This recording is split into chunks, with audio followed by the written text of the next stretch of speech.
I have to say it was kind of a rough 8th grade, and those students just sat there with their mouths hanging open and asked wonderful questions. I got the whole presentation.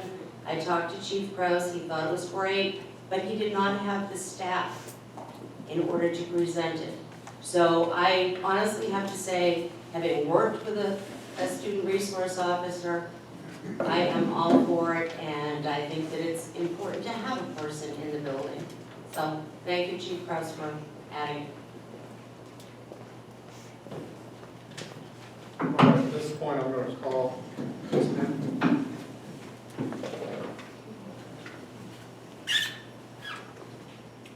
My name is Catherine Ayers, and I do not have children attending the school. But I am a taxpayer, and I just think that the timing of this is unfortunate because we've all had an increase in taxes recently. And I don't see that, how many years have we existed without an SRO?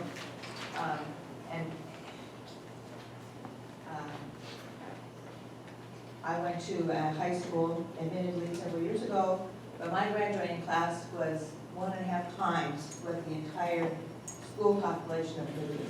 And we didn't have a police officer in the school, but we did have parents that taught us to be respectful of leaders in our community and be law-abiding. So I have a question as to a small school system like New, why they would need additional personnel, or the police department, why they need additional personnel with no increase in population. The threat is the same, has been the same for decades, but we've survived.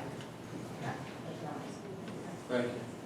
At this point, we need to address the amendment first before we move on to continue discussing even the need for the SRO.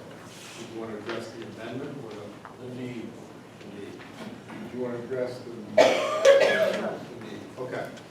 So to clear things up, because as I said, I don't like amendments for amendments or whatever, lose track of where we're at. We're going to vote on the amendment at this point, which is the dollar amount. Okay? Can you speak up a little? You want me to speak up? Everybody, actually. Yeah, we have a hard time hearing you guys, all of them. All right. Thank you. Okay. Thank you for this one. Is this better? Yes. Okay, thank you. All right, I'm going to call the question. All those in favor of Amendment 1 to change the amount from 89,760 to 59,528, which would change the estimated tax impact to 12 cents, and add the word per thousand after that. All those in favor, say aye, or raise your ballots. Anyone opposed? Not seeing any, the amendment passes. You have the floor, Matt.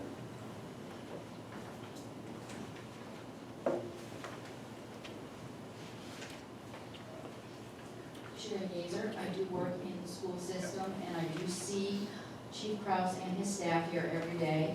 It makes me feel safe knowing that our kids are safe, and I do address them. I understand where you're saying that when you were in school, you didn't have the issues. When we were in school, issues were different. We have a lot of children who are homeless that come in here. We have a lot of children that need a little bit more supervision, a little bit more tender loving care, and in seeing the police officers be here, it just makes for a safer environment. In an effort to be respectful to all, and I know Sherry didn't mean it intentionally. When we differ with someone's opinion, I think, please just address your comments to me as the moderator, not to anyone who made a counterpoint, because that way it doesn't get into a, what was that, 60 minutes program, point, counterpoint, where people sat on line. I do apologize. No, and I know you didn't mean any miss. I hope Catherine doesn't take any offense to that, but yes, we have differing opinions. Just please address me Thank you. Sir, I will reference you.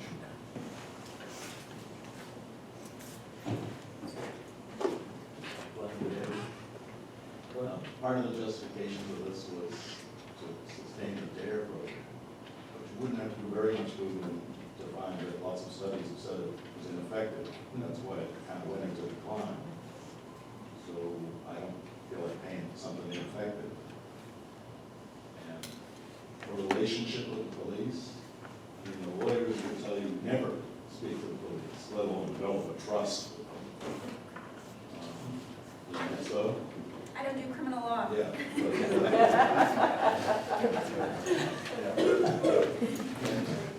It was brought up that there was an incident in another town. Again, you wouldn't have to look very far before you find lots of incidents. It's more in cities, but of police interacting as school resource officers. Get closer to the mic, because apparently it's not being picked up on camera or audio. And we're reassured that it could never happen in that other town because we have the chief. But there's nothing in here that says this all gets undone when the chief goes away. Right? Any future chief is not bound by, right? Right. So the relationship on which this could never happen is based on his presence. That's a problem. Understood. Thank you. Further comments with regards to Article 3? Not seeing any, I'm going to call for a vote on Article 3. I am going to read the full, pursuant to my rules, read the whole article again so that you're aware of what we're voting on. See if the town will vote to raise and appropriate the sum of $59,528 to be added to the Milton Police Department General Operating Budget to fund a school resource officer. The sum for a half year for 2020, and then will become a full year position in 2021. Will become a new line in the police department general operating budget. This sum will be for salary, FICA, retirement, Medicare, workers' comp, and insurance costs. Majority vote is required. Estimated tax impact is 12 cents per thousand, recommended by the board, the selectmen, and the budget committee. All those in favor of Article 3, please raise your ballots. Opposed? 4 opposed. Okay. 5 opposed. Thank you. And for those who vote in opposition, like one person earlier voted in opposition, I respect that. I respect that people feel free enough in this room to vote how their conscience. Thank you. Can I make a clarifying point? Yes. I'll try and talk loudly. When you're voting today, it's just about putting it on the warrant. It's not about whether you're in favor or against it. And then, True. and it has to go on the warrant anyway. It's just so it's process, and that's how we have to do it at deliberative. It's a bit a vestige of the past. But just to be clear that you still have to go and vote, right, to make sure that you are voting for or against it on voting day. Yes, she's very much correct. Thank you for pointing that out. But it is just for that. I'll entertain a motion to close Article 3 for discussion. Mr. Gray, second. Mr. Williams, Mr. Williams. All those in favor of closing discussion on Article 3? Anyone opposed? Motion carries. We have closed this further discussion on Article 3. I'll instruct the clerk to place warrant Article 3 on the second session ballot as it was amended. Motion to restrict reconsideration for Article 3, Mr. Gray.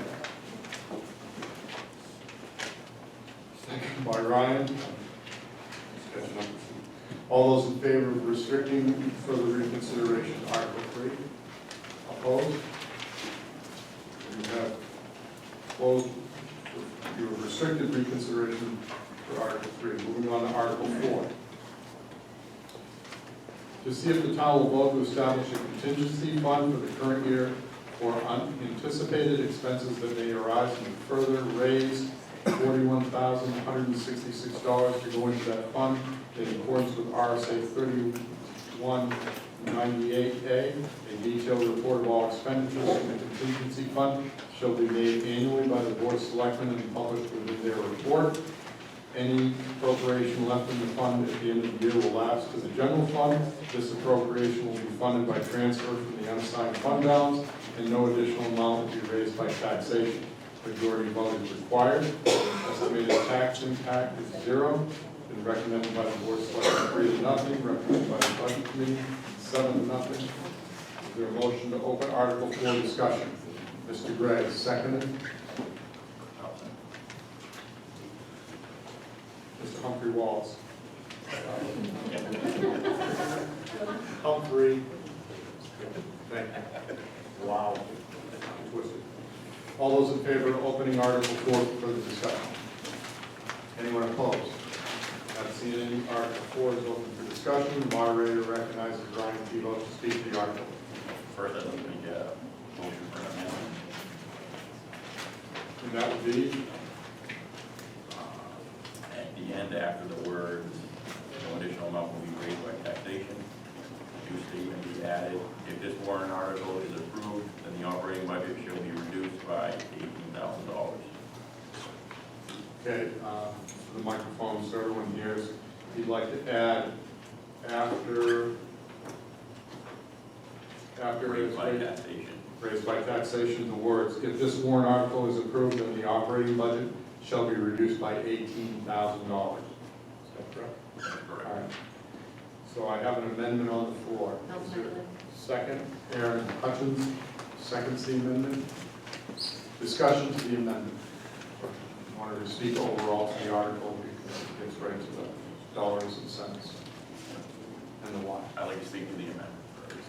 I'd like to recognize, ask Ernie to speak to the amendment. Mr. Trevlin. Hi. Ernie, Yes. Come up, use the microphone. If I have to, you. Nope. All right. Morning, everybody. The reason for this is that within the budget itself, under the debt service, specifically under interest, there's an $18,000 appropriation for unanticipated expenses. If this article passes, that obviously could be deducted from the operating fund. So that's the reason this was in here. I'm not sure, it's in a place where probably people just sort of missed it.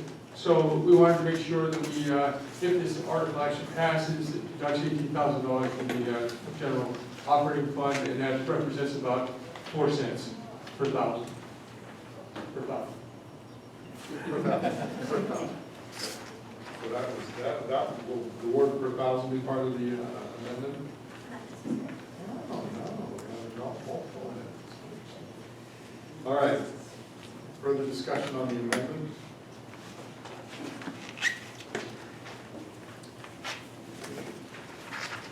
Good morning, Richard Glover. I'm confused, Brian, on the deduction of the 18,000. Will that change Article 2 as far as the tax impact as well? And does that have to be addressed at a later point, or how will that go come about? Well, I can basically answer that for you with that. You approve Article 2, but just like it says in the early part, it doesn't, the operating budget doesn't include any other potential articles, in this case, or potential article credits. So yes, it would, in effect, drive down the operating budget. So that'll automatically be. But we don't, right, but we don't have, we cannot go back And reopen that now. and there's no, I think there's no reason to. Questions, further questions? Sir? Why is You have to use the microphone. I can see that it's 40, which you're gonna replenish. Can't hear you. I can see that it's 40, from which you're gonna replenish 18, 41, you're gonna replenish 18 out of the budget. Right. Shouldn't it be a 4 or 5 cent tax impact? It's a zero tax impact because the money's already coming out from money previously raised, the unassigned fund balance. In other words, the town savings account. You're just shifting from one to another. Taken out of savings and putting it in a different savings account, yeah. So that there's no money that has to be raised or appropriated. It was already previously raised and appropriated prior years. Thank you. Yeah, no, good, fair question. Catherine?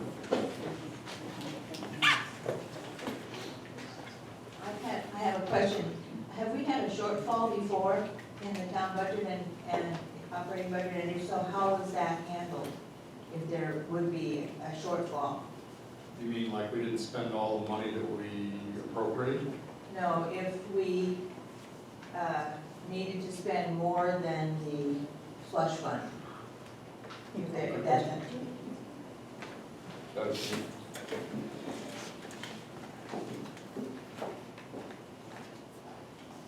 So I'm going to answer in two ways, because there's one, if you overspend a line item, let's say for a certain department, as long as you have the bottom line of the budget enough money, you can shift money from another line item, and I think most folks know that. This deals with, if it's something that comes up, let's say there's a major storm, and, you know, something happens to something in town that we haven't put into the operating budget, we can't use money on something we haven't appropriated for. So the legislator created this article specifically to allow towns to raise money to kind of hold aside in case they need to spend something that we haven't anticipated and that we haven't specifically put into our budget. Because before this, we would either have to have a special town meeting, or we would have to go to DRA and go through a process to ask permission to use money for some sort of emergency event that we hadn't already budgeted for. So this is meant, and I have a lot of towns that do this, it just holds money in case there's something we hadn't anticipated, and then at the end of the year, it goes back into the fund, if it's not used. So it's not held there forever, it goes back, right back into the fund, it goes into your unassigned fund balance, and then it can be used to offset things in the future. and the other question is, how is this particular figure arrived at? Where did it come from? It's an odd number. yeah.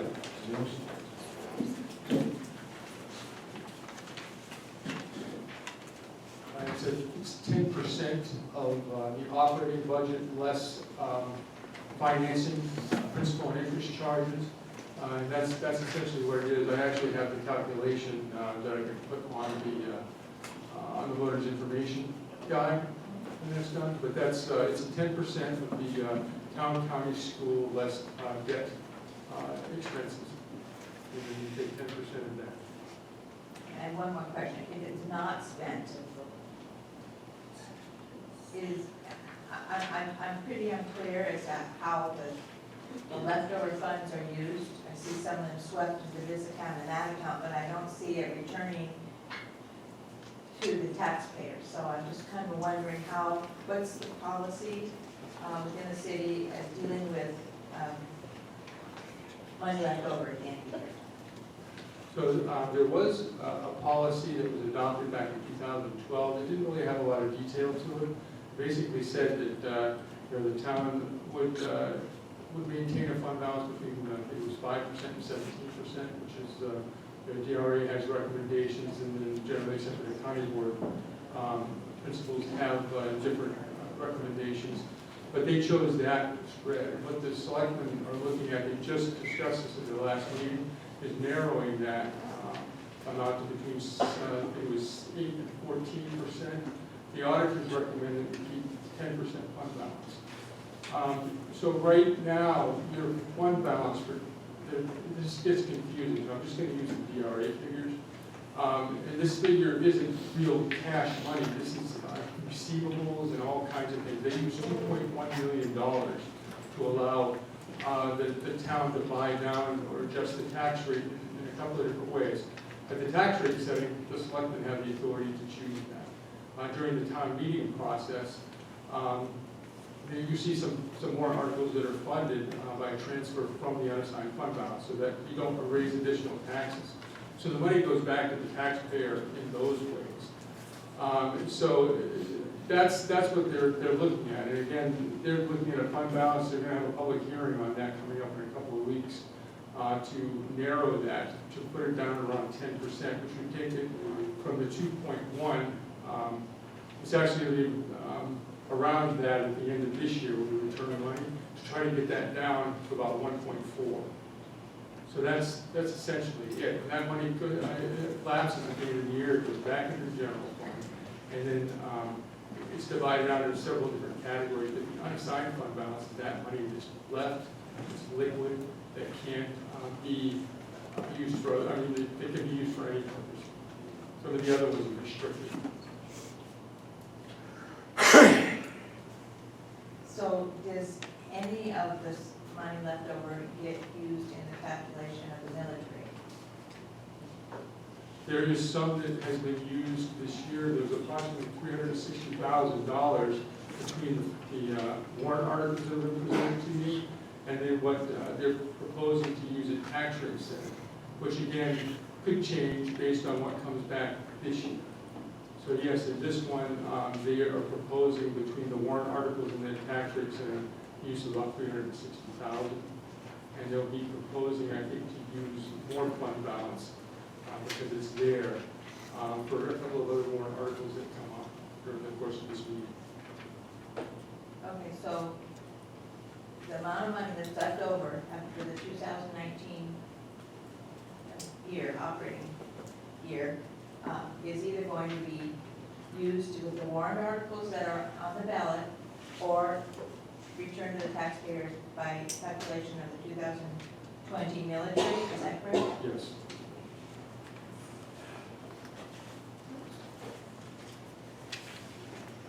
Good questions. Okay, we have an amendment on the floor.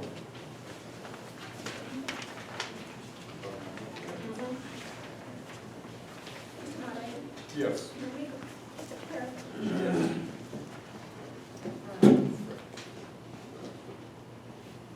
So the unassigned fund balance, which is what you were talking about, Pam, is the money that's not spent at the end of the year that is in your savings account. And the Department of Revenue of the state of New Hampshire strongly recommends that you keep a certain amount in that and not dip below that. And the reason for that is if we hit a recession or something and you need to offset the tax rate because folks are getting hit pretty hard, that money can be used for that type of catastrophic or some sort of instance that we aren't anticipating. So you have to keep a certain amount in there. You really should not draw it down to zero. There are two ways that your town administrator had talked about that when you have an excess, which is what he had talked about, that your selectmen feel like we don't need to keep this amount in there, that we could bring it down a little bit. It reflects either in individual warrant articles, as you're seeing with this one, where it transfers some money from that savings to a warrant article so that you're not being taxed for it. Or at the end of the year, they can use some of that excess that they think that they're not going to need to keep in that savings to offset the town tax rate. So I just wanted to clarify that not the entire amount of that savings account is going to be used. It has to sit there and it carries over year to year in case it needs to be used in future years. Does that help clarify what? Because I just wanted to clarify it's not going to be drawn down to zero. It'll always be sitting.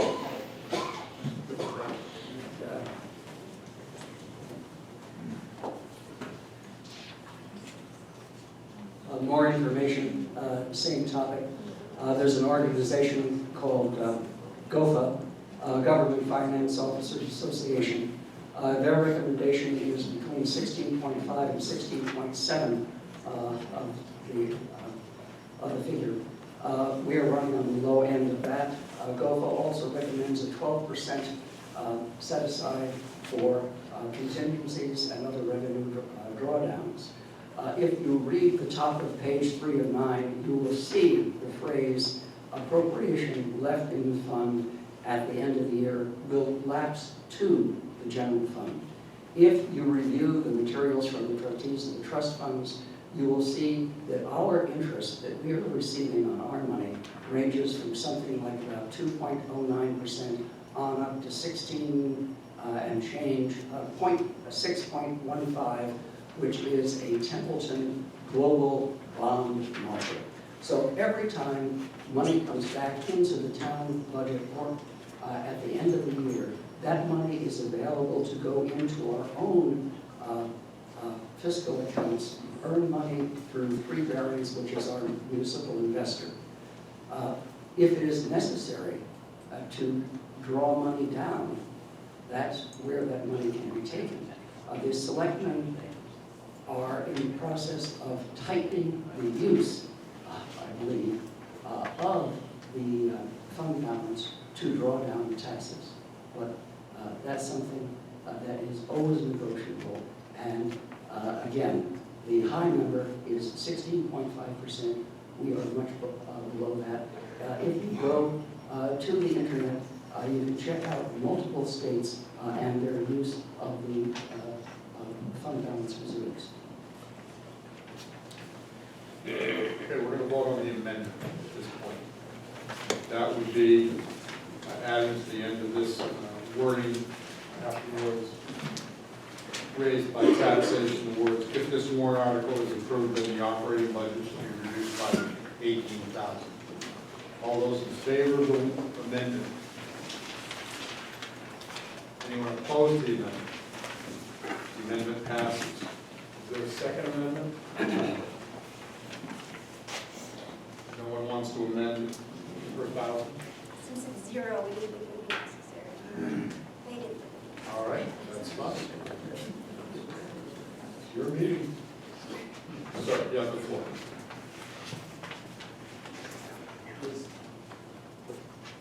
Is this the fund into which the selectmen reached to cover the fact that they did not encumber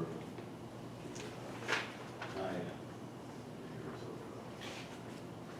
Didn't encumber the NIAID over $10,000 for where will we get it? We're gonna reach into this fund.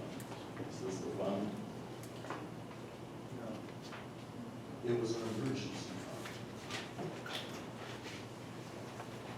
This is the fund, and some of you know, my other life, I'm a public works director in another community. If we, winter of 14 and 15, I have a sand salt, snow plowing, labor line, 160,000 in that community. I spent 350,000 for 3 weeks, because we had 2 33-inch snowstorms back to back.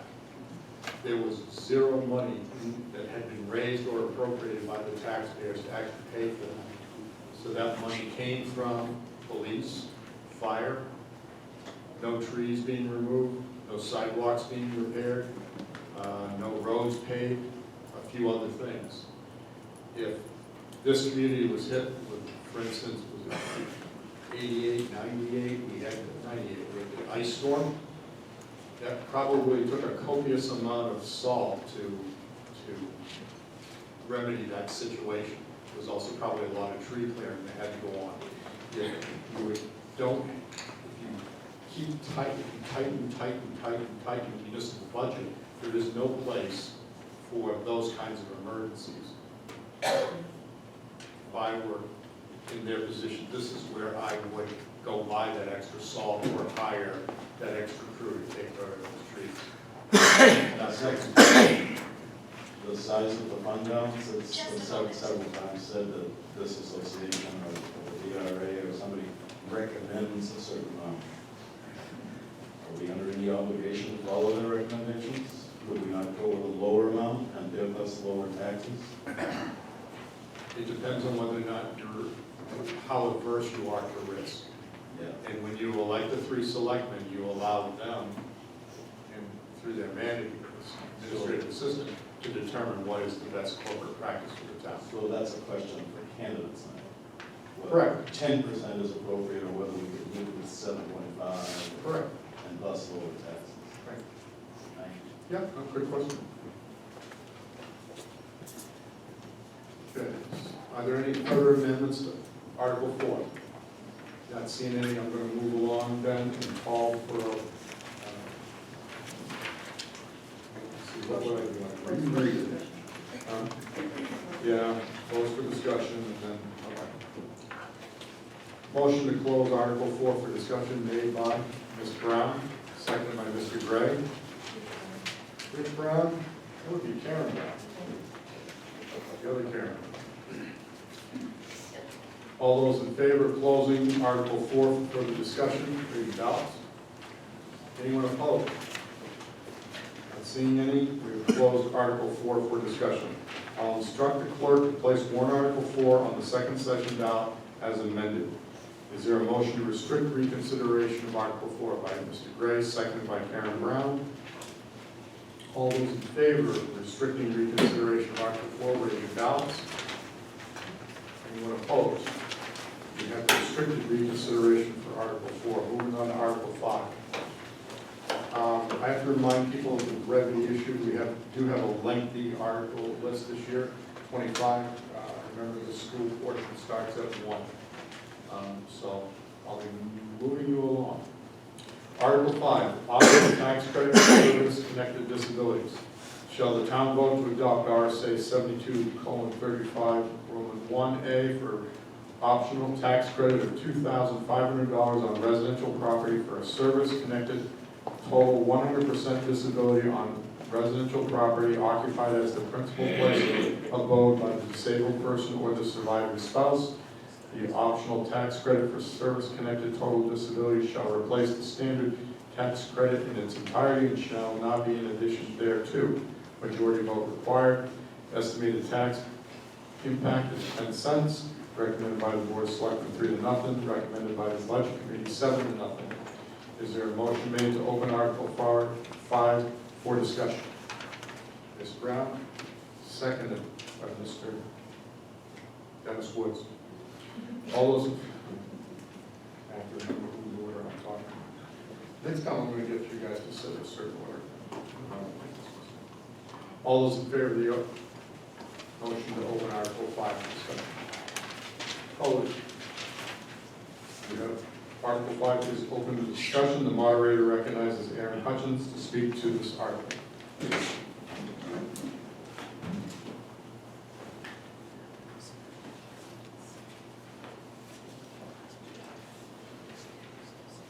Currently, we have a tax credit in place for our 100% disabled veterans, giving a total of $1,400 on a tax credit.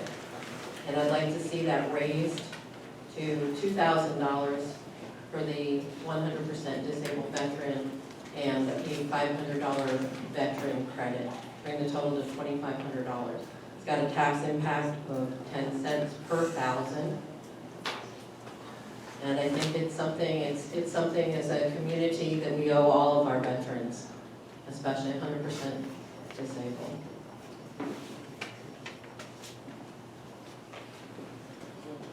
Questions, comments? Virginia? The wording, I'm Virginia, the wording doesn't say anything about veterans. Does it apply only to veterans? Aaron? Yes, it does. It's veterans only. Does it say that?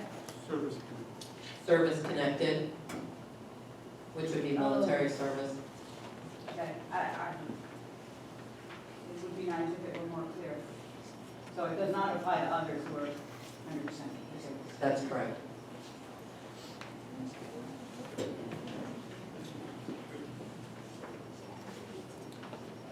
Because I raised the question in discussion with others, if the legislature under RSA 7235 determined to expand this to, let's say, a fully disabled police officer or a fully disabled firefighter, would this automatically expand to those persons? Other, because they're of some service related. Be rhetorical and answer my own question, yes.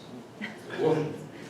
If you only cite what's in the RSA, you don't use military service in our article, it could be expanded by the state legislature beyond our control.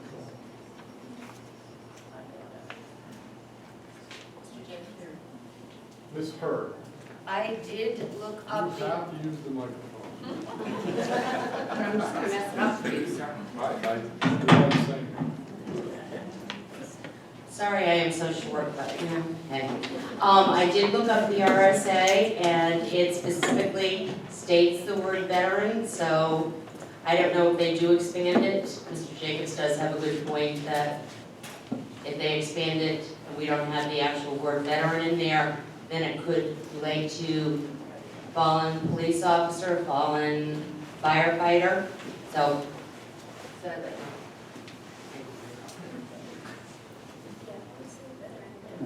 And let me be clear in my comment is I'm not opposed to it expanding to other people who have been fully disabled within service to their fellow residents of the country. It's just that I'm on the other end where I see what the legislature does, and then the next thing I know, they're doing something else.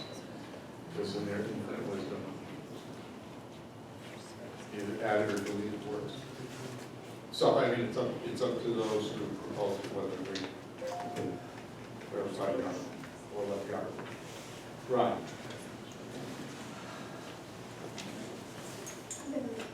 Morning, everybody. Thanks for coming. I just like to clarify the estimated tax impact. So the reported 10 cents is the net tax impact, which we cannot change. However, currently, individuals are eligible for a $1,400 tax credit. So when you take that into account, the actual effect is 4 cents. Just want to clarify that. So to be clear, you're saying so the increase of 1,400 to 2,500 only really results in 4 cents per thousand tax, because they're already receiving some sort of cut. Thank you. Ready to move on to question? Wait, Oh, sorry. See, somebody else, right. Boston. I have a question about the spouse. Spouse. And I'm thinking here of, say, Civil War veterans.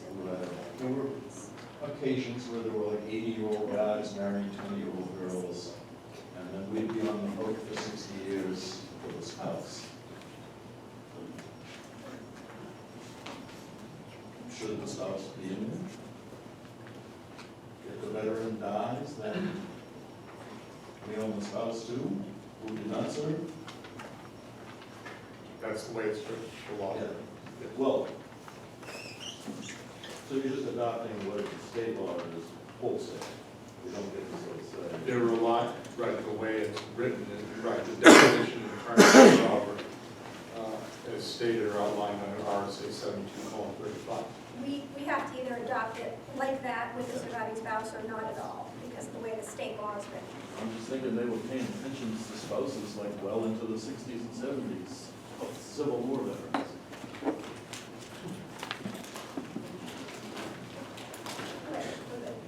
Okay. At this time, I will, if I'm not seeing any amendments, I'll make a motion, recognize a motion to close Article 5 for discussion. Mr. Gray, second by Mr. Marie. All those in favor of closing Article 5 for further discussion? Thank you. Opposed? I'll instruct the clerk to place warrant Article 5 on the second session ballot as read.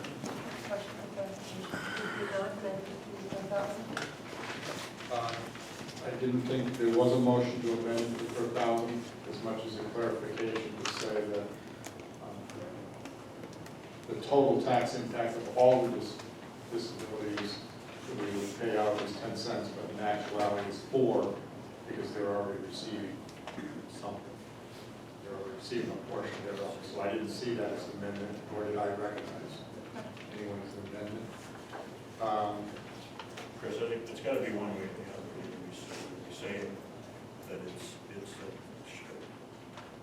come up with the point of the difference between the original and the 2,500 is what we're proposing for under the tax impact. Okay, this is where it comes back to that it's your meeting while I'm the moderator. You have closed discussion on Article 5. It sounds like some people continue to want to discuss Article 5 and even possibly make an amendment. Did anyone vote in the negative? Under following Robert's Rules of Order to not close Article 5 for discussion? I didn't recognize anyone, so that means that the vote stands. That's under Robert's Rules of Order to take someone who votes in the negative. That's why I appreciated Catherine's vote earlier on another article to reverse that decision. But it is your meeting. You can throw Robert and his rules out the window if you so choose. But how do you choose? Catherine? I move to add some clarification to the language of the warrant, So you want to reopen the discussion? for your discussion. Is there a second to Catherine's motion? Mr. Dennis would like to reopen. It is your meeting. There's a motion on the floor to reopen Article 5 for further discussion. All those in favor, raise your ballots. Opposed? And I see 3 or 4 opposed, so that means the motion carries. We are back discussing warrant Article 5. I love it when you challenge. Always a challenge the process, I should say. Don't challenge me. I'll recognize Dennis Woods to speak to Article 5. I'd like the legal team. Like, you have to approach the, because nobody in the back of the room can hear you. They don't know anything here. I don't know what the legal language should be, but we ought to take the $1,400, mention the $1,400 difference, well, not the difference, actually, I don't know, but mention that and then change the tax impact. So, come up with the legal.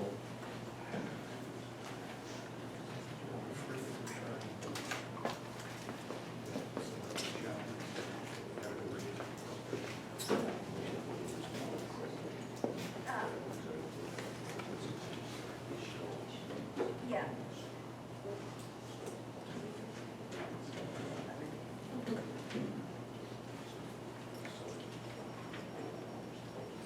So with my previous statement, I mean, I was trying to clarify and not add more confusion, but I think I've done the opposite.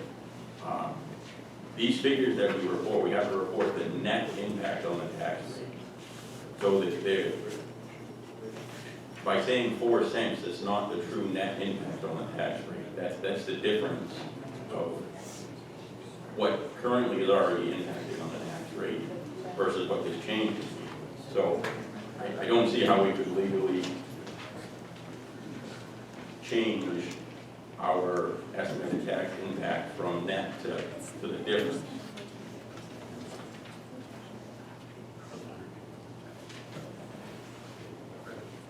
The moderator. I would say that we should use that. Voter guide, people would explain, but then we can have, okay.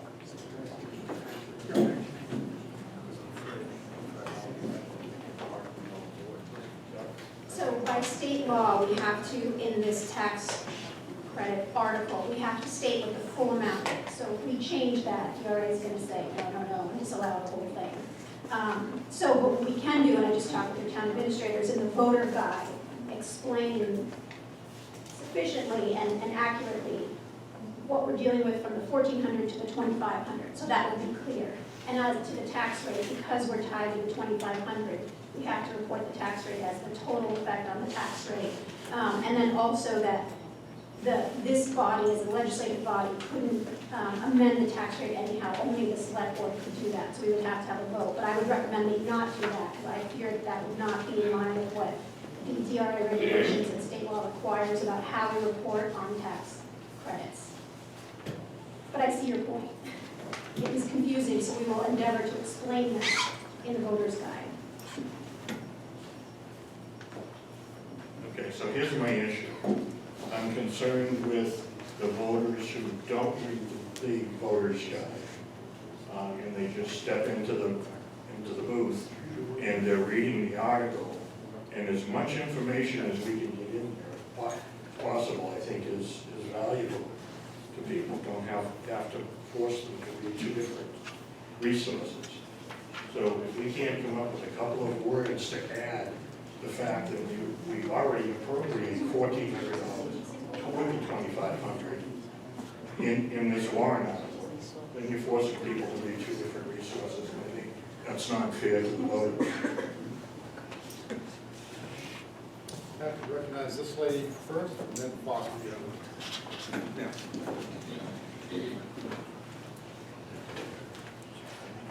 Lisa Gattro, this white box at the bottom, is that actually going to be listed on the back? Do you see that? I do not see it on the ballot. It's on, traditionally on what's known as the voter's guide. Okay, You that's select part and of the prepare voter's and send out. So there's no way to put a clarification such as that, it says the current tax amount, like in parentheses at the end that says the current tax amount is $1,400, and then in parentheses, which is currently at a 6% per thousand, and that way they can, I mean, most people can probably do that. They could. Yes, the lawyer- It's dangerous, we're on thin ice here, and let me explain why.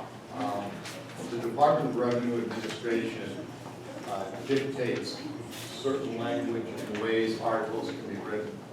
If we modify this so much so that it no longer follows the DRA's recommendation, and even though it could be voted in by the voters, if DRA later on determines we misstep and we mess with the process too much, they will render the article null and void, and nothing will occur. So that's the difficulty that the legal counsel is dealing with there. So, How could either figure be accurate, since you don't know the number of veterans? exactly.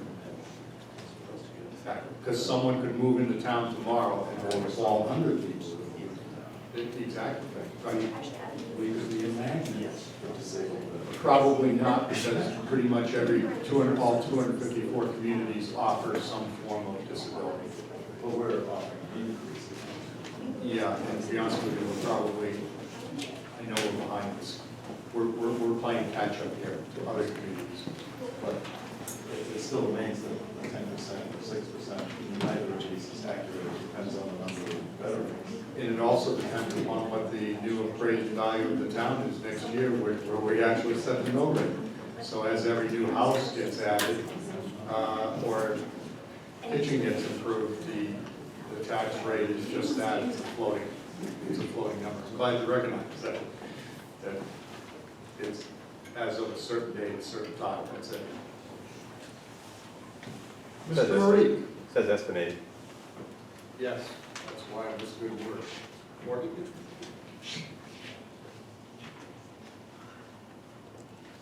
So, I don't know, Council Caldwell, you were having sidebars that I cautioned them that if we mess with this article so much so that DRA determines that it's null and void, even though they voted up or down, it's still may be null and void. So I will, if there's an amendment, once it's made, I can then opine about whether, because I don't know what it would be yet. I would then give an opinion about whether or not DRA, the concern is if you mess with language on a money article, the Department of Revenue could disallow it. So I would opine, if we have an amendment, whether or not I would be concerned about that. And I'll wait until I hear what that might be. Does anyone want to make an amendment? Okay.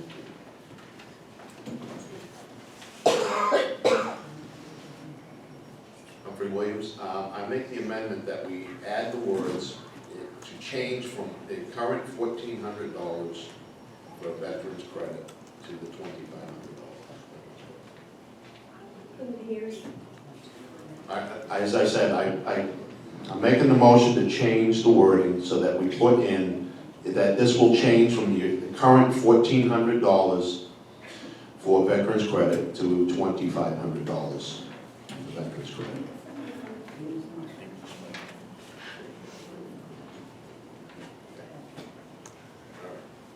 So what we have is, we're gonna put in parentheses at the end of this, that the current tax credit amounts of $1,400 for qualified total 100% service-connected disability. Approval of Article 5 will replace that amount entirely with a new tax credit in the amount of $2,500. My legal opinion is that that would be fine to put in, and it would not invalidate the article.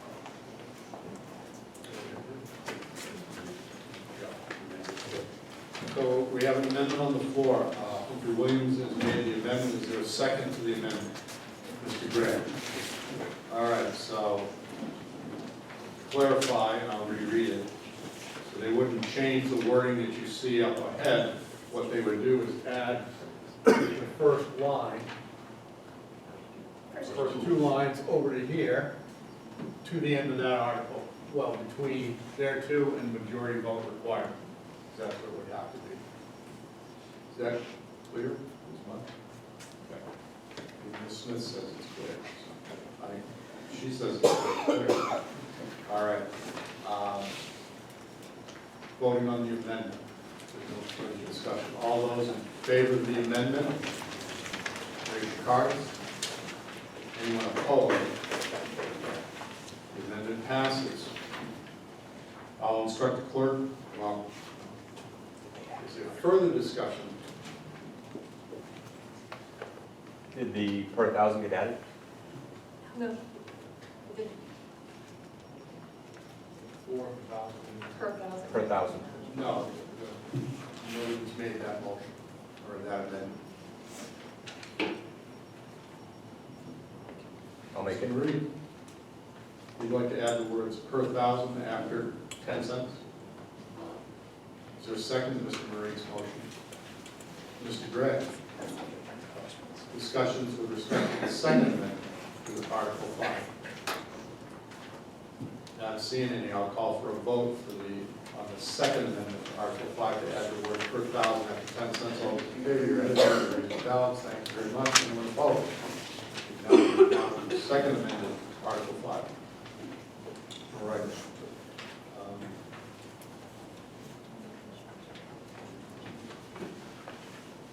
There's been, Michelle makes a motion to close further discussion of Article 5. Does anyone wish me to read the ballot as amended in full before we do that? Yes. Raising the ballot, I see it. Okay. Motion's been made to close Article 5 for discussion by Michelle, seconded by Mr. McMurray. No, I have to close discussion first before I can restrict. Oh, close the restrict. We're efficient. Wow. Okay. Nick, did you second the close and restrict? Thank you very much. Okay. The motion on the floor is to close and restrict for the discussion. Article 5. All those in favor, raise your ballots. Anyone opposed? Thank you. I'll instruct the clerk to place the warrant Article 5 on the second session ballot as amended. Would you like to do that in the future? Close and restrict reconsideration of one article? Yes. Wow. Novel idea. Thank you. Here for your records. Article 6, Stratford Regional Planning Commission membership dues. To see if the town will vote to raise and appropriate the sum of $5,764 to authorize the town of Milton Selectman Administrative Planner to pay said sum to the Stratford Regional Planning Commission as dues for the fiscal year July 1, 2020 through June 30, 2021, and thereafter place the annual dues as may be adjusted from time to time into the town operating budget. Majority vote required. Estimated tax impact is 1 cent per whatever. Recommended by the Board of Selectmen, recommended by the Budget Committee 6 to 1. Motion made to open Article 6 for discussion by Ryan Tebow, seconded by Mr. Steve Panish. All those in favor, please raise your ballots. We are opening the discussion on Article 6. I understand, I'll recognize Ryan Tebow to speak to the article, and I understand there is an amendment. So, would you like to make the amendment first and vote on that? Or would it be easier and go smoother if we do that? Sure.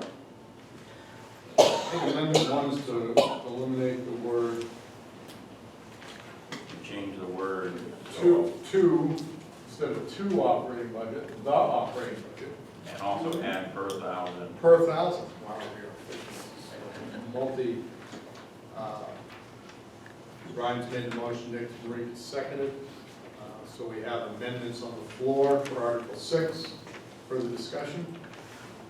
Not seeing any. All those in favor of the housekeeping amendments to Article 6, please raise your ballots. Opposed? Brian, you have the floor.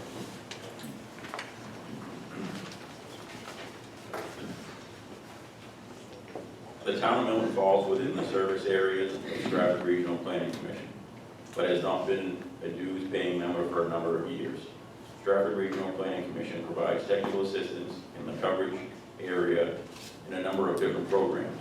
For developing the 10-year plan for the New Hampshire DOT project, affecting member towns to assist in brownfield programs, for example, the Lockhart Field, and in specialty areas like the MS4 permit compliance. which we are currently working on. Stratford Regional Planning Commission also assists with grant writing for different transportation, economic development, and planning grants for which Milton can potentially benefit, like the Dawson or Silver Street project.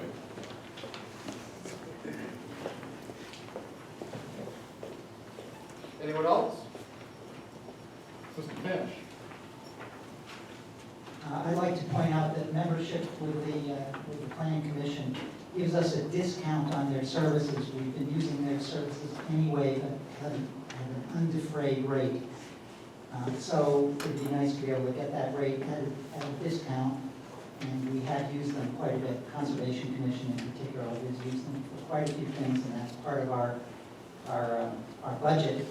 So potentially that could actually reduce the CC budget in the future.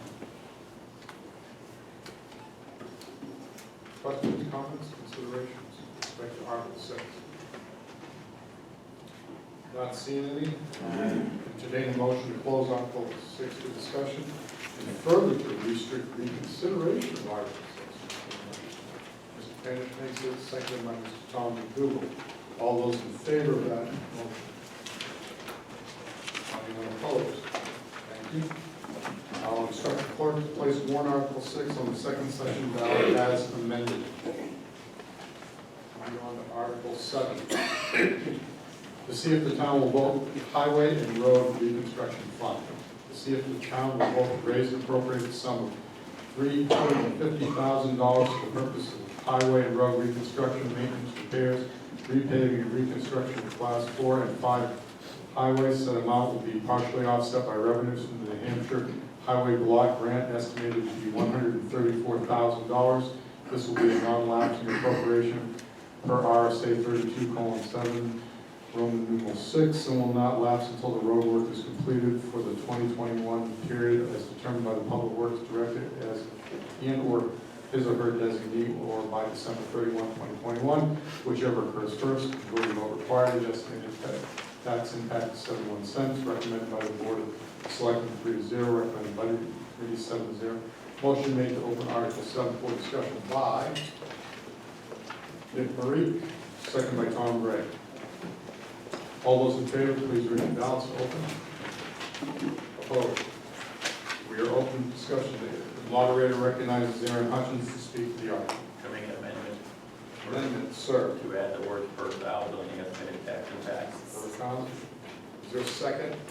Mr. Gray seconds that amendment.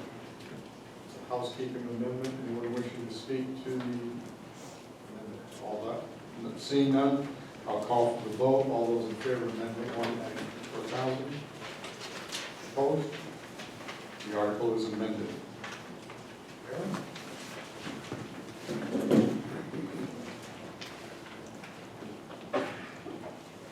I'm only going to come up here and turn it over to the expert, Pat Smith. I think we all know that the road construction is very important in the town to keep up and maintain.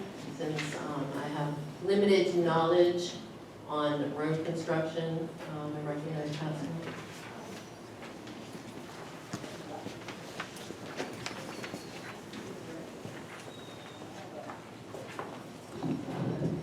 Good morning. Good morning. So the money appropriated for the road construction basically does shim and overlay, reconstruction, or box cuts. Some money can go into bridges if bridges need to be repaired. Currently, we have 54 miles of road. We try to do as many miles of road each year as we can. We have been only receiving about $290,000 for road construction. It costs about $103,000 to $105,000 to put 2 inches of hot top on 1 mile of road. So you can see that the money doesn't go that far with 54 miles of road. If the money were to pass this year, I'm looking at working on Tenerife Road, a portion of Ford Farm Road, and a portion of Silver Street. If there's any further funds, I would look into some shim and overlay on Governor's Road or Newt Road in West Milton. I would be happy to take any questions.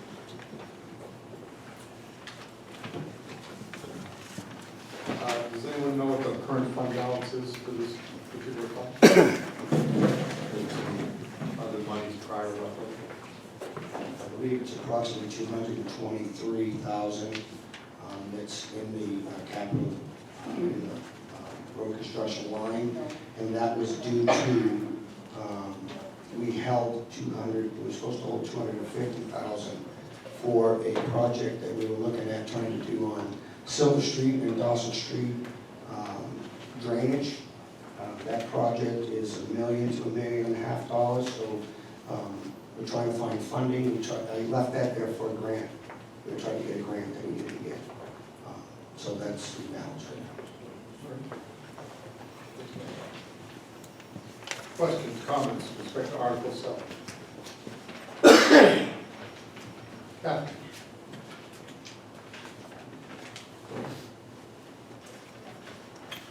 I'm wondering why this fund is a warrant article, why isn't it in the operating budget? Because it seems like it comes up every year. It does come up every year. It was put into the, well over 10 years ago, probably 15, 20 now. Is it 20? 20 years ago, there was a study done, committee came up with a list of recommendations, road improvement. And the reason why it was put in its own separate fund was because of the significant amount of money it was to allow the voters to vote for it. But secondly, it was tied to the regular budget. If we got a default budget or a trimmed budget, he, Public Works Department, got boxed out of doing any road improvement stuff particularly here. Is there any way that we can put it into the budget? Rather than? That would be up to the budget committee who prepares the budget. With the selectmen review, work together.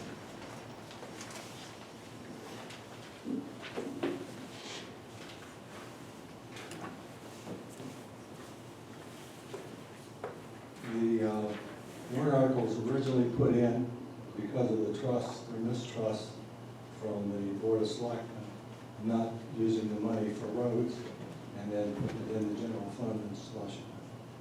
That's exactly what it was done. You know, the community that I work in, we have the same exact warrant article.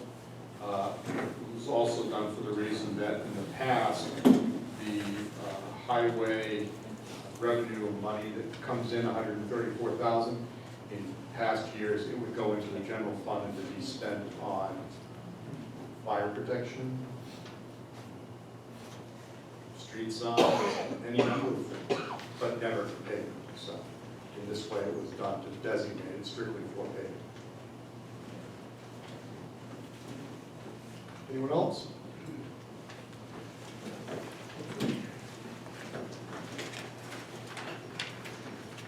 Just one thing I wanted to add, if you notice the 71 cents per thousand, that is based on the $350,000. That with the grant itself, this would be offset so that the actual rate would end up being somewhere around 43 cents per thousand. So they do show that the grant's in there, but we can't guarantee the grant.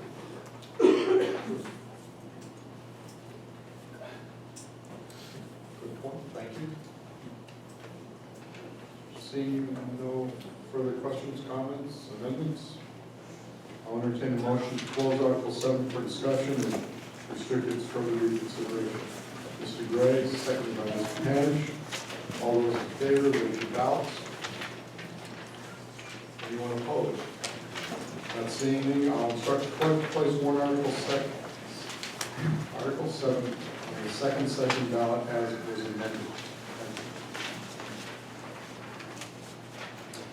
Article 8, Fire Department Equipment and Apparatus Capital Reserve Fund. See if the town will vote to raise and appropriate the sum of $40,000 to be added to the Milton Fire Department Equipment and Capital Apparatus Capital Reserve Fund previously established for the purpose of funding future capital expenditures as described in the recommended 2025 capital improvement program and adjustments made for capital items alternatively funded. Majority vote is required. Estimated tax impact is 8 cents, as recommended by the Board of Selectmen, as recommended by the Budget Committee, 3 to 1 to 3. 3 abstentions. I've been informed that there is a pending amendment to this article. Motion made to open Article 8 for discussion by Mr. Gray, second by Ms. Marie. All those in favor of opening for discussion? Thank you. Opposed? Not seeing any. Article 8 is on the floor. The moderator recognizes Andy Rossen to speak to the article. I'd like to make a motion to amend. Ryan Tebow would like to make a motion. That is, This appropriation will be funded by transfer from the unassigned fund balance, and no additional amount will be raised by taxation. Estimated tax impact is $0. and that's up on the screen.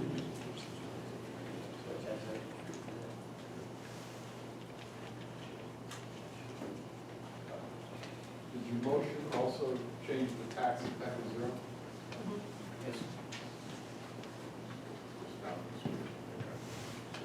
So there's a motion on the floor made by Ryan. Is there a second to his motion? Second by Dennis Woods.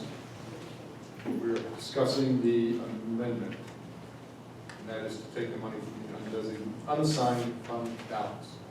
Questions, comments, concerns? Would you like to move? Sir? I do have a question. It would seem that a majority of the budget committee did not vote for this.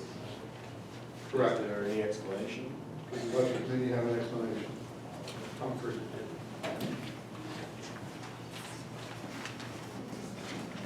Yeah, with regards to why it went through 3, 1, and 3, our concern, I know mine personally, was that I did not believe that we should be raising additional taxation to fund this, that it should come out of the fund balance. So I was one of the ones that abstained until such time as this was adjusted, so that was what we agreed. But they just said $0 because it's coming out of the fund balance. But they voted on the prior article when it was raising taxes. This vote does not reflect this amendment. What they can do is, because they've opened up the meetings at the end of this particular meeting, they can re-vote some of these and change what's going to be reflected on the ballot. You know what the balance is?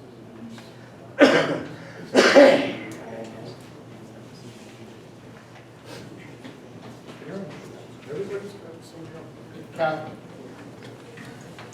Nick, do you know what the current balance is on this, just put it up? In the capital reserve?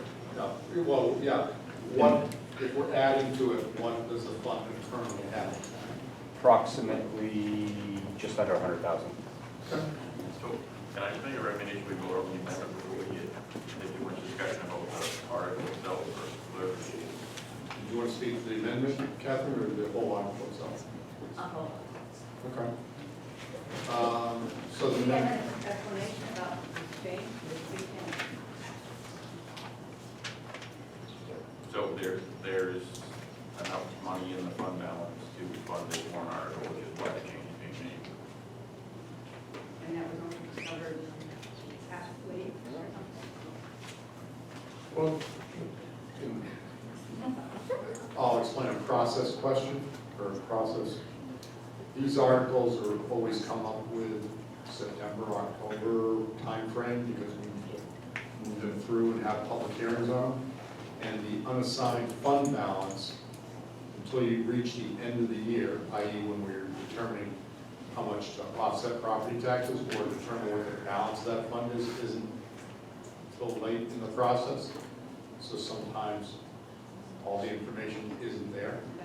Yeah, that makes sense, thank you. Okay. That's what I want to hear.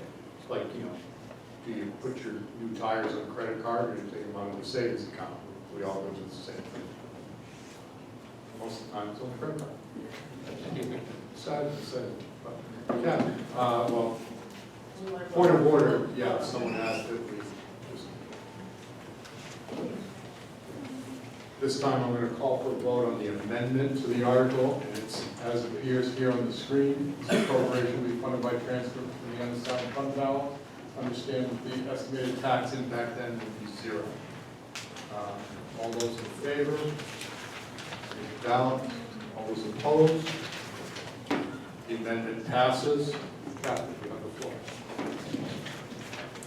I was just wondering where a person could go to see what the balances are in the capital improvement budgets and what the goal is. There must be a goal for a certain amount of capital funding of each category? Not necessarily each category, the unassigned fund balance is there again. It's not a mandate from the Department of Revenue Administration, the tax section of the state. It's a suggestion, this 5 to anywhere 15%. And so each community gets to decide on its own how much to keep in there. And as the selectmen, it's one of the decisions they have the privilege of making. Each year, when it comes to setting the taxes, they can either decide to offset property taxes with some of it, all of it, not all of it, but a good majority of it, none of it.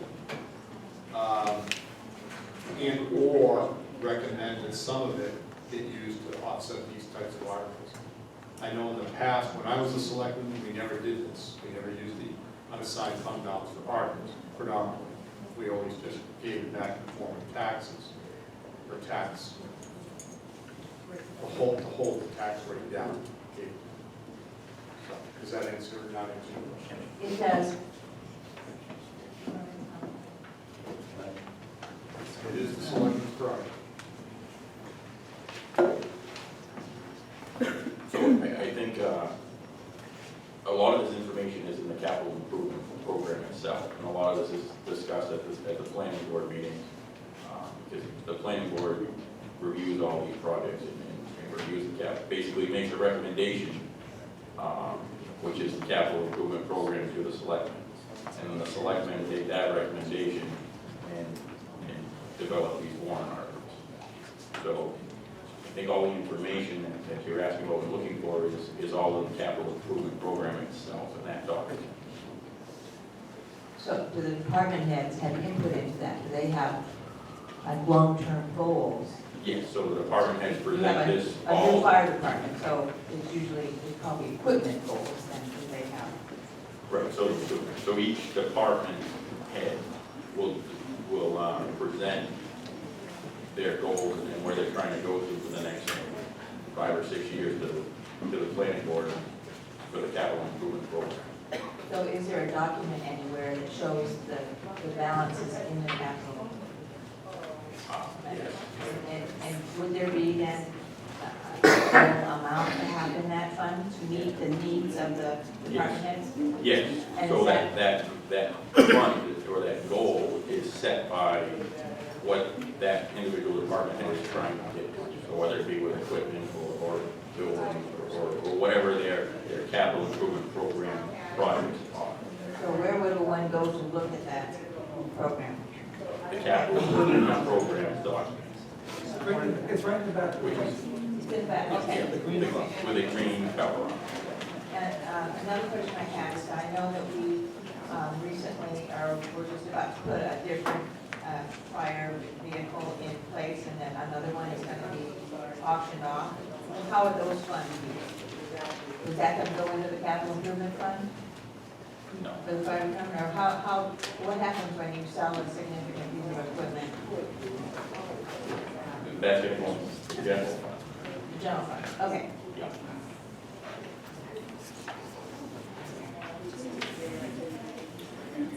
Mr. Brown.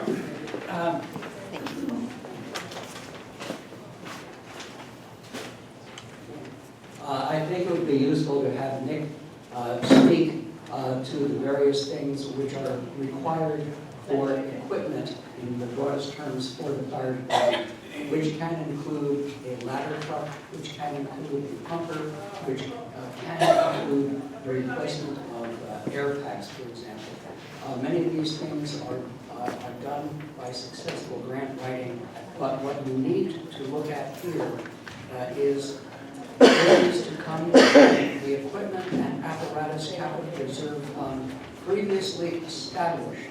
That was established by a different set of rules than the advisory recommendations of the capital improvement program. Each of these capital reserve funds has a balance and a goal for a specific piece of information of equipment this year. Next year, that goal and piece of equipment will change. The general title of the capital reserve fund determines what you can buy and what you should be planning for. Mr. Marie, did you want to speak to the article?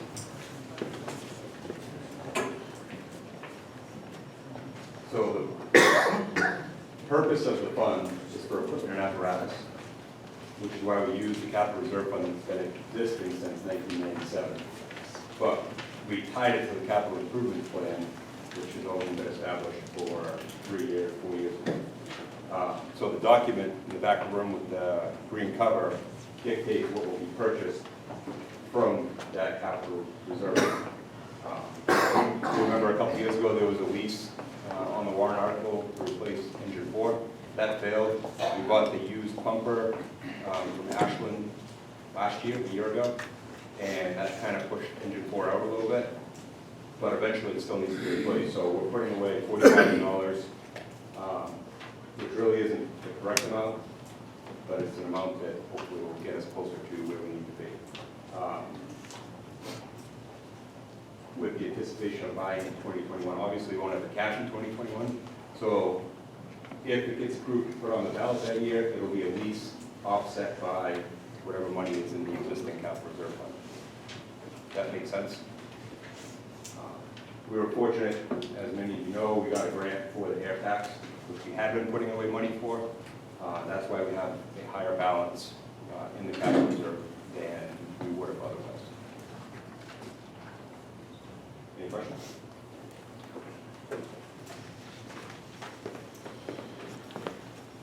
Further questions, comments, considerations with respect to Article 8? Not seeing any, I will entertain a motion to close Article 8 for further discussion and restrict reconsideration. Mr. Gary makes the motion, seconded by Karen Brown. All those in favor? Opposed? We have closed Article 8 and closed further reconsideration of the article. I'll instruct the clerk to place the warrant for Article 8 on the second session ballot as it was amended. Article 9. Highway Department Special Equipment Capital Reserve Fund. See if the town will vote to raise and appropriate the sum of $25,500 to be added to the Highway Department Special Equipment Capital Reserve Fund previously established for the purpose of funding future capital expenditures as described in the recommended 2025 capital improvements program with adjustments made as a result of capital items funded by other means. This appropriation will be funded by transfer from the unassigned fund balance, and no additional amount will be raised by taxation. Majority vote is required. Estimated tax impact is 0. Recommended by the Board of Selectmen 3-0. Recommended by the Budget Committee 7-0. Motion made to open Article 9 for discussion by Ryan Tebow, seconded by Andrew Woods. Thank you. All those in favor, raise your ballots. Opposed? We are discussing Article 9. The moderator recognizes Selectman Ryan Tebow to speak to the article.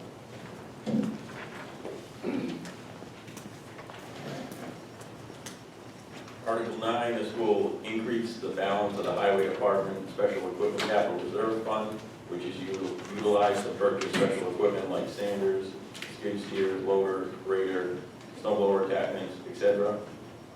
If you refer to the capital improvement program, you can see the equipment that's outlined in there.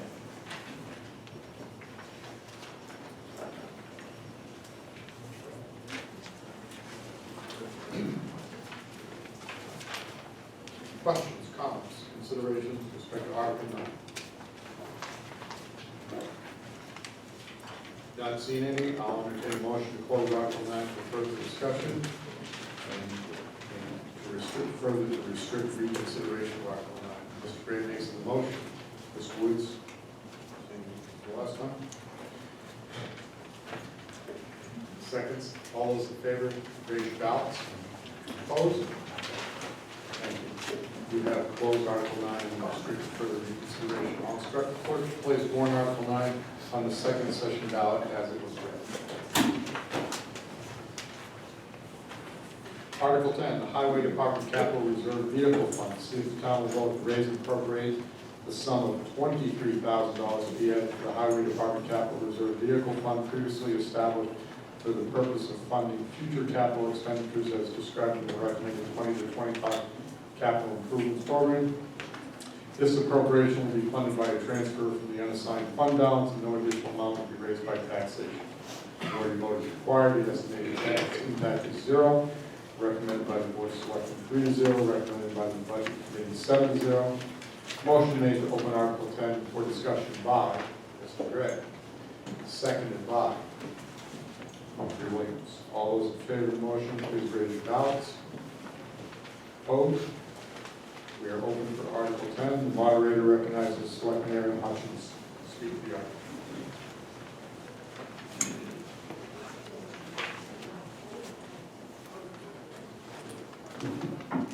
This article will build the balance of the capital reserve fund to potentially enable the purchase of a 3/4 ton pickup truck in 2021 to replace a 2011 truck.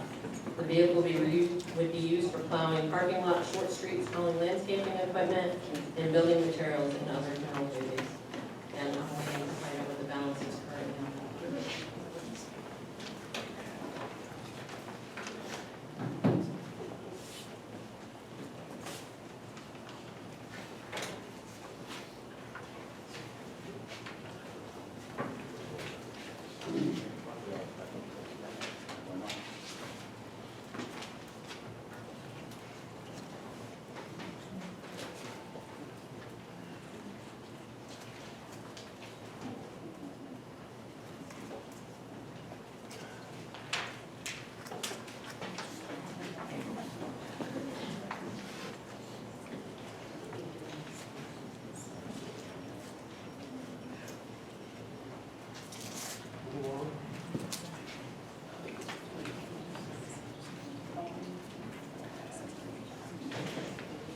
The current balance is $63,000.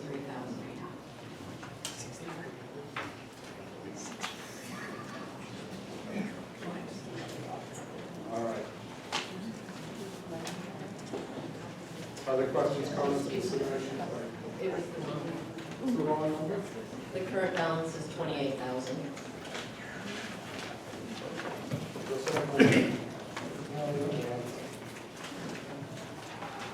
All right. Questions, comments, considerations, Article 10? Just quickly, I'd like to just throw on the table right now, because there's gonna seem to be a lot of questions on the balances on the capital reserve fund. I'm sure the budget committee's got an MS9 in front of them, it'll tell you all the balances on all of it that we're talking about, Yep. as well as the earnings. I was hoping I'm the sure same they thing. have it somewhere in front of them. Someone would recognize the pattern and actually have the number before he asks the question. Yeah. They have it. Okay. Any further discussion with respect to Article 10? Not seeing any, I'll entertain a motion to close Article 10 and further to restrict reconsideration on the article. Mr. Gray. Seconded by Mrs. Gray. Wow. Team effort. All those in favor, please raise your ballots. Opposed? I'll instruct the clerk to place warrant Article 10 on the second session ballot as read. Moving on to Article 11. Municipal Buildings Capital Reserve Fund, to see if the town will vote to raise and appropriate the sum of $40,000 to be added to the Municipal Buildings Capital Reserve Fund previously established for the purpose of funding future capital expenditures as described in the recommended 20 to 25 capital improvements program with adjustments made as a result of capital items funded by other needs. This appropriation will be funded by a transfer from the unassigned fund balance with no additional amount to be raised by taxation. Majority vote is required. Estimated tax impact is 0. Recommended by the Board of Selectmen 3-0. Recommended by the Budget Committee 7-0. Motion made to open Article 11 for discussion by Mr. Gregg. Seconded by Marie. All those in favor of opening Article 11 for discussion? Anyone opposed? We are open for discussion. The moderator recognizes Andy Robson to speak to the article. Notice the low energy in the room. There's chocolate out there. There's peanuts without peanuts, so scamper out and get something. Thank you, Mr. Moderator.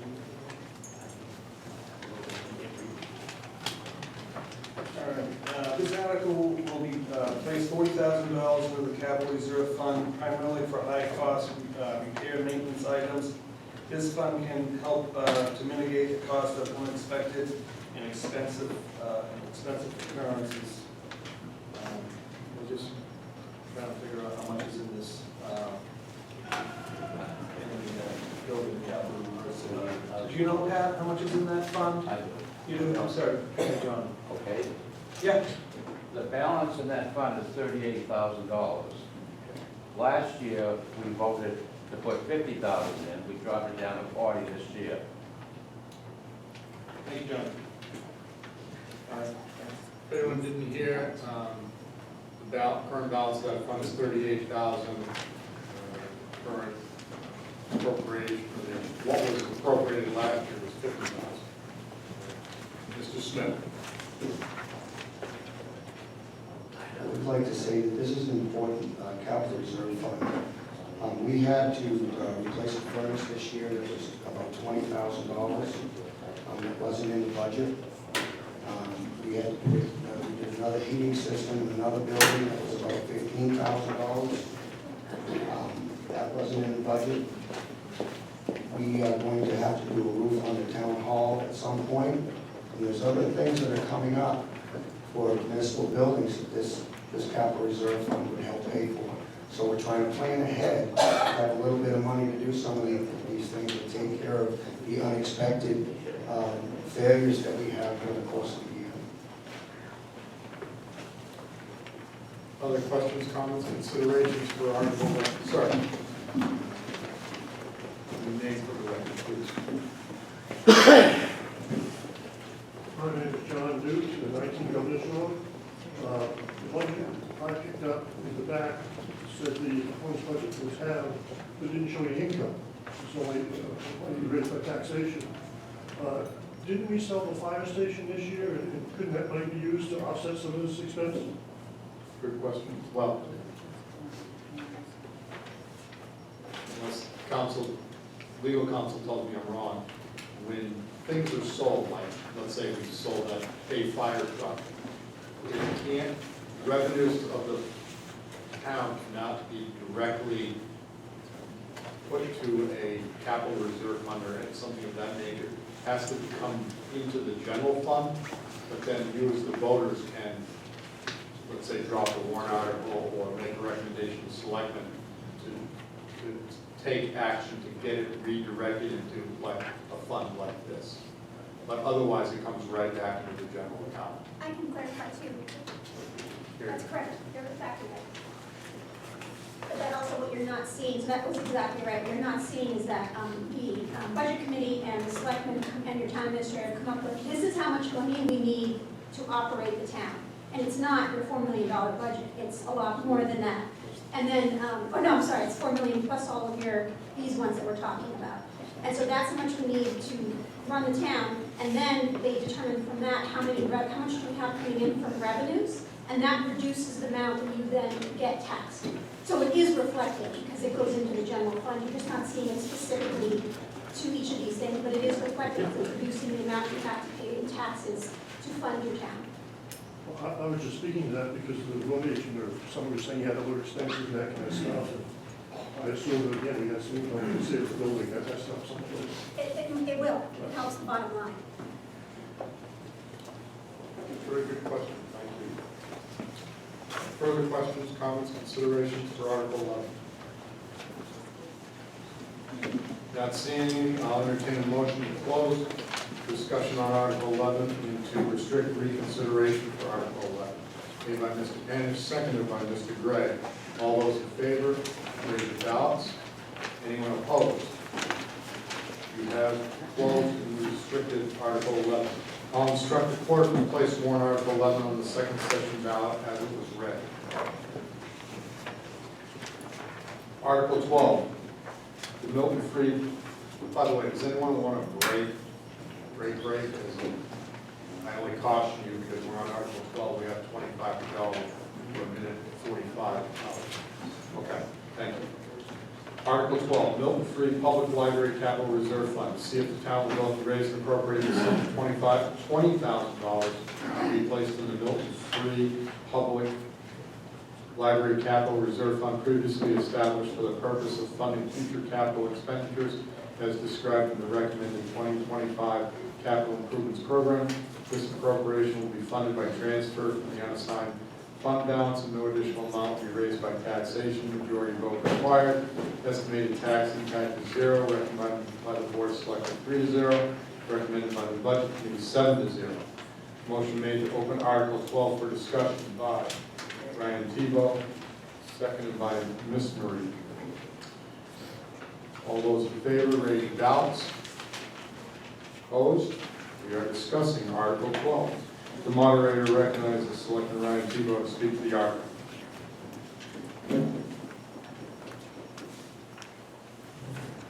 This article will provide additional funding to the Milton Free Public Library to continue renovation and restoration work on the Little Red Schoolhouse.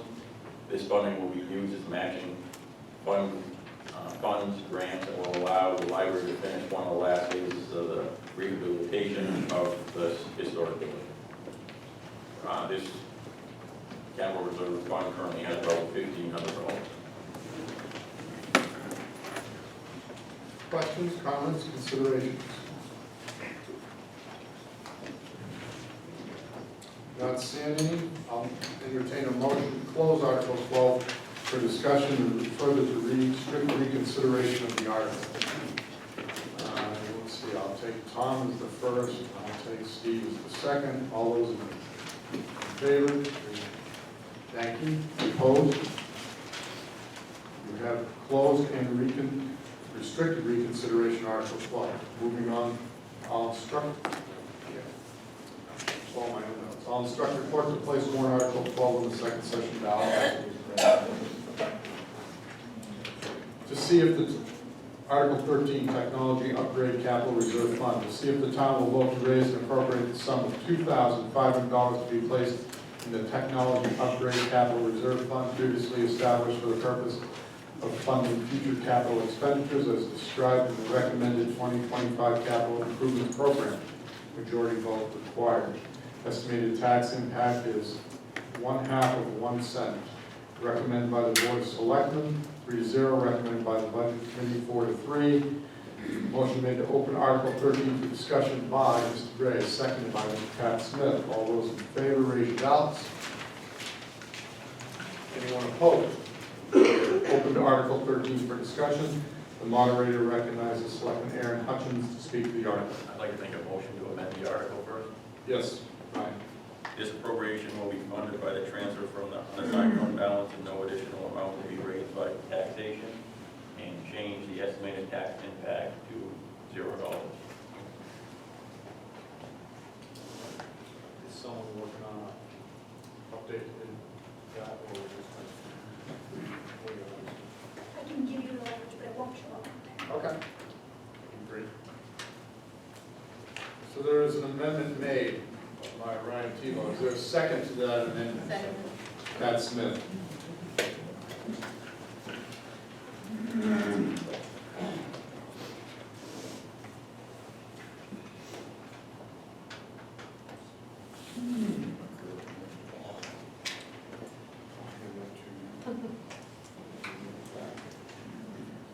On the amendment, any further discussion? So they're taking it from the unassigned fund balance, tax impact. Yes.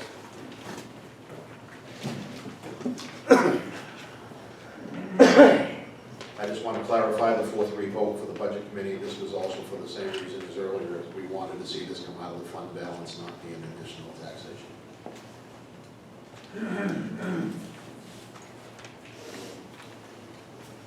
Questions, comments, further considerations?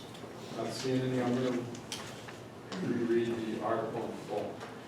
See if the town will vote to raise and appropriate the sum of $2,500 to be placed in the Technology Upgrade Capital Reserve Fund previously established for the purpose of funding future capital expenditures as described in the recommended 2025 capital improvements program. This appropriation will be funded by transfer from the unassigned fund balance.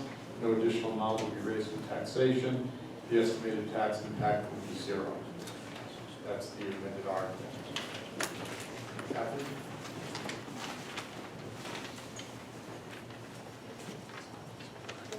Brown have a definition of what a capital improvement is? Is there a dollar amount that it must be? Good question.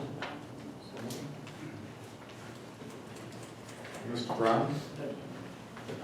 Basically, over $20,000, something which will last more than 3 years, something which is not regularly part of maintenance and supplies in the regular operating budget.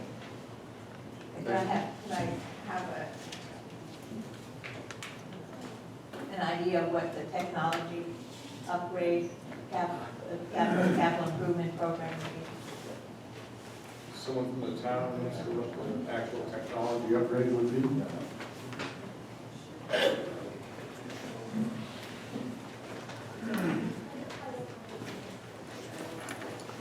Sure, we have computer systems that we have to upgrade every once in a while. Typically, server is anywhere from 4 to 5 years. Same thing with PCs, personal computers that we use in the office.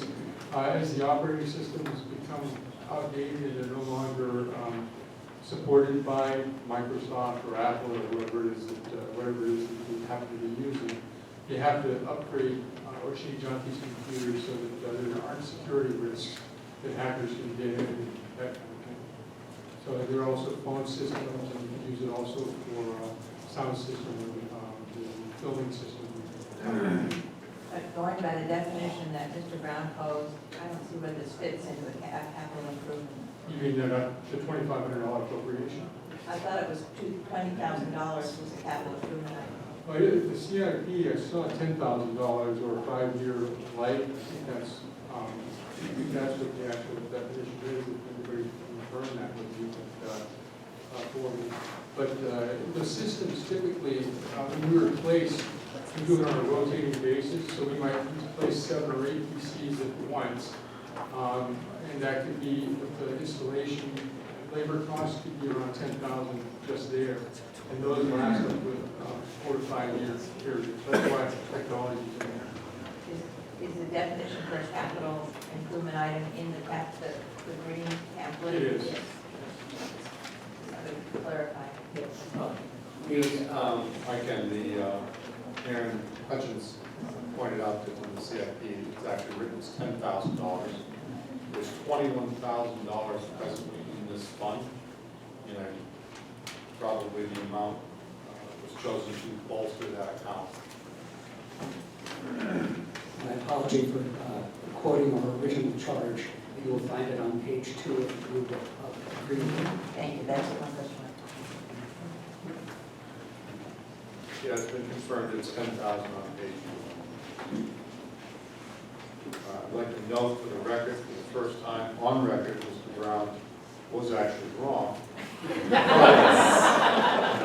To his credit, he did admit it in a 5-minute period of time. I don't think I've ever seen this. Almost wrong. It was almost an historic day.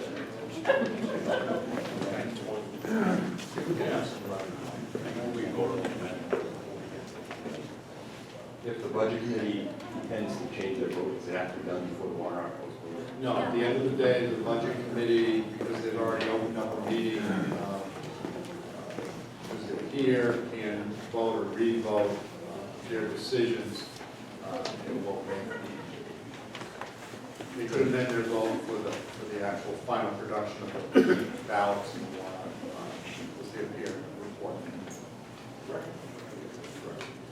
Okay, I've been asked to move what is the amendment on the floor.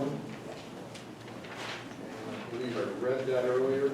I'm going to read it again. All those in favor of the amendment, raise your ballots. Anyone opposed? Okay. So we have an amended article. Is there any further discussion to the amended Article 13? Not seeing any. The moderator will entertain a motion to close amended Article 13 for discussion and further to reconsideration. Motion made by Mr. Gray, seconded by Mr. Marie. All those in favor? Note beyond Mr. Lover. For the record, anyone opposed? See any? We have closed in further restricted reconsideration. I'll I'll instruct the clerk to place warrant article 13 on the second session ballot as amended.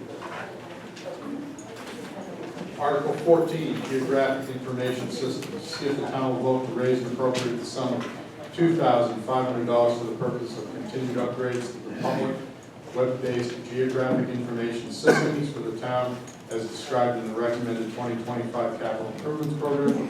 Majority vote required. Estimated tax impact is 1/2 of 1 cent. Recommended by the Board of Selectmen 3-0. Recommended by the Budget Committee 6-1. Motion made to open Article 14 for discussion by Mr. Ryan Tebow, seconded by Mrs. Thomas. All those in favor?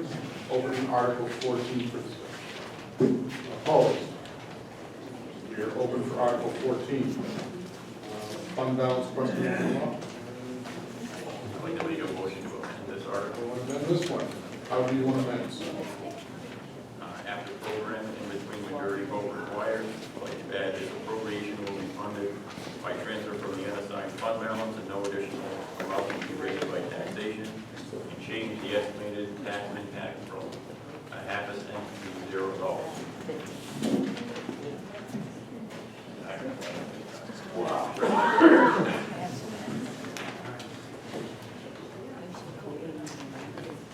Motion's been made. Second amendment. Right. Ms. Marie, you're making the second on the amendment. Thank you. There's an amendment on the floor to, again, to make the appropriation to be funded from the unassigned fund balance. No additional impact be raised by taxation.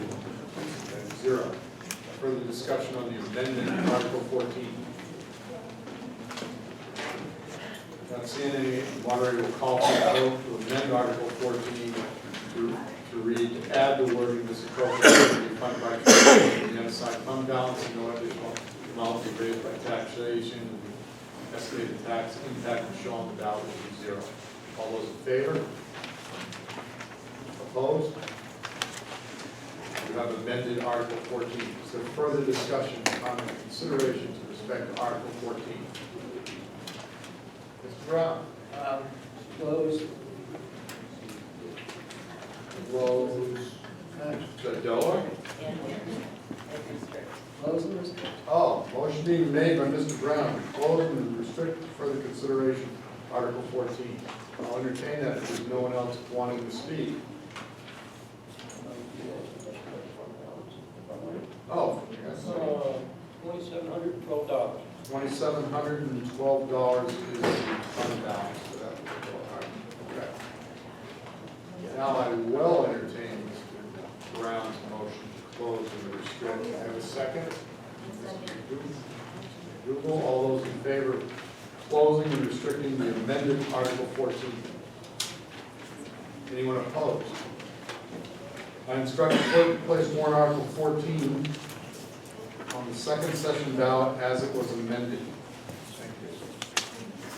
Article 15, the Bridge Capital Reserve Fund. To see if the town will vote to raise and appropriate the sum of $25,000 to be placed in the Bridge Capital Reserve Fund previously established for the purpose of funding future capital expenditures as described in the recommended 2025 capital improvements program with adjustments made by the Board of Selectmen. The appropriation will be funded by transfer from the unassigned fund balance and no additional amount will be raised by taxation. Majority vote is required. Estimated tax impact is 0. Recommended by the Board of Selectmen 3-0. Recommended by the Budget Committee 7-0. Motion made to open Article 15 for discussion by Mr. Brian Tebow, seconded by Ms. Marie. All those in favor of opening discussion? Anyone opposed? Not seeing any. Article 15 is on the floor for discussion. Anyone?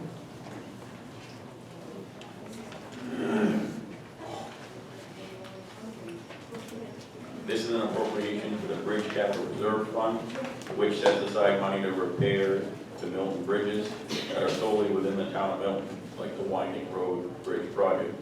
The New Hampshire Department of Transportation estimates the project will cost upwards around $1,080,000, and the town will need to provide a local match of $216,000. This fund fund currently has about 50,000 in the fund. Questions, comments? Yeah.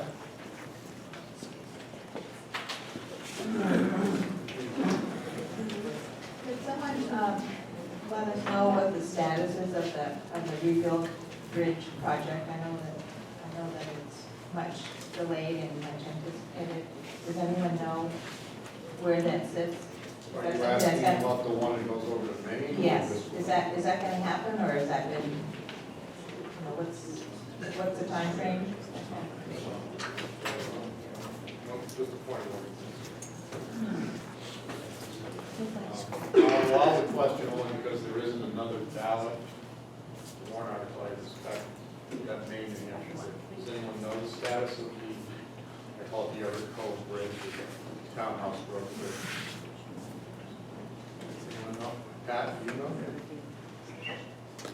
2026? I didn't get a question. The Townhouse Road Bridge that goes over to Everett Cove and London. Yeah. I believe it's scheduled to be replaced in the next year. I'm not sure exactly what that's being finished. I heard last time. Pat, you have to use the mic, so. I think it's approximately 2026. Okay, so it's in the future. Yeah, the town already has their portion of the money, just waiting on the state to do the bridge. For anyone that doesn't know, the state maintains what they call a bridge list. They rate them by condition. I know I know where the number 1 and number 2 red list bridges are because they're in my area of work and responsibility. So if you really want to know, the New Hampshire Department of Transportation and website, and then go under bridge construction, there'll actually be a list and they'll say on there what the estimated year of construction is, they anticipate, and what the current estimated cost of construction is. And it gives you a good idea as to their working. Questions? I know Lebanon's voting on that right now too, so we've got our Lebanon's voting. And that's the townhouse, which is not the same as this particular. This is a separate article. This is a separate article.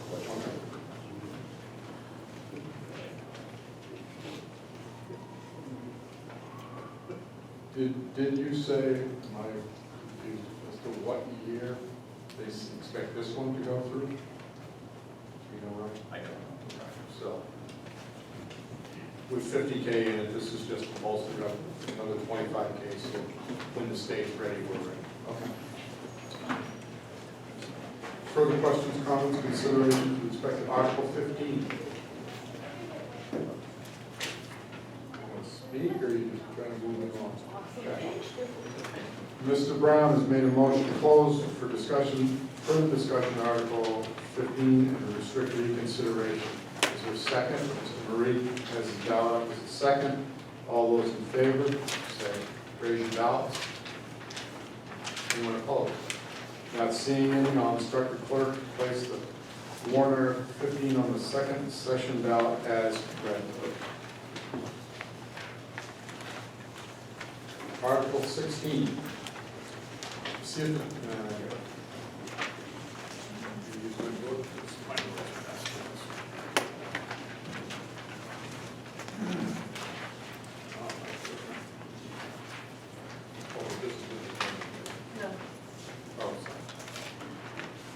to see if the town will vote to raise and appropriate the sum of $10,000 for the purposes of eradicating invasive species from bodies of water in the town. This is a special warrant article as described in the recommended 2019-2024 capital improvements program. It will be a non-lapsing appropriated pursuant to RSA 32:7 Roman numeral 6. It will not lapse until the invasive species eradicated from bodies of water in town is completed or by December 31, 2022, whichever is sooner.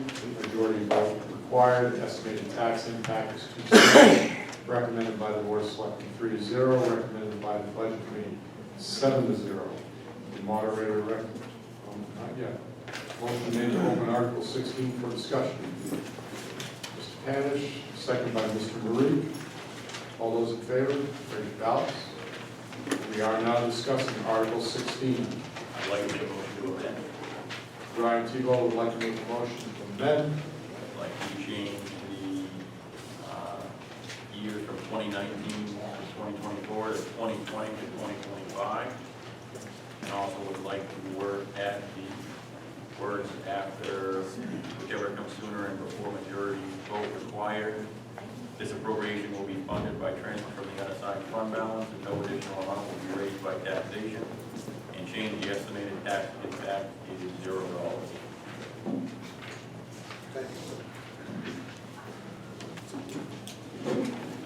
All right, so we have an amendment on the floor. Is there a second to that amendment? Ms. Karen Hutton, second to that. Anyone wishing to speak to the amendment? Mr. Muller. Because the Milton Three Ponds and the Salmon Falls River is the New Hampshire-Maine border, what monies is the state of Maine contributing, if anything, to this type of a project?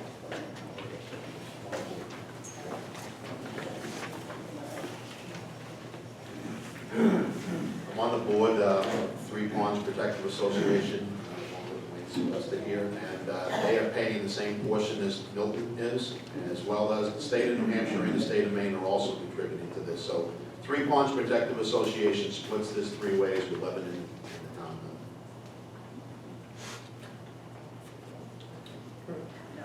Thank you. Other comments? Yeah.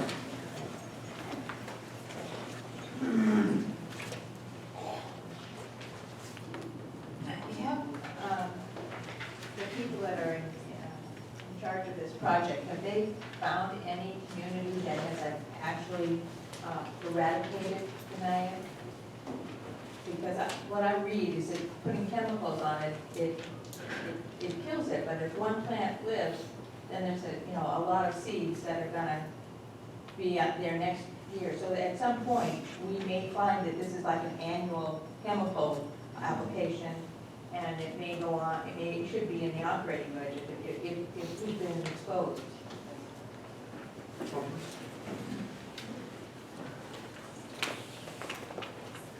All right, I can only address what the current treatments are doing. All the areas that have been treated, we have not found any European NIAID back in those areas. The only areas we're finding right now are new areas that hadn't been treated. So the current treatment programs that are in place do appear to be working. But you're right, if there's a plant that survives and the seed gets into the water, those are the areas we're trying to find now. So we're looking at new areas, and the treatment's continuing in those new areas. But again, all the areas that have been treated have been eradicated.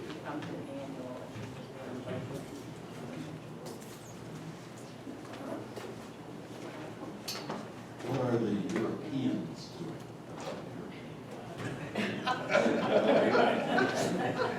If I had that answer, I'd probably be there. I just know what the treatment programs are here, okay? That's what the state is doing. They're looking at, they look at the treatment programs from all over. They have my full count. Wayne and Jim. I know you're, Wayne's on the board too. We don't, Wayne Sylvester, we don't know where this plant came from. It very well could have been introduced by a boat. We do not know that.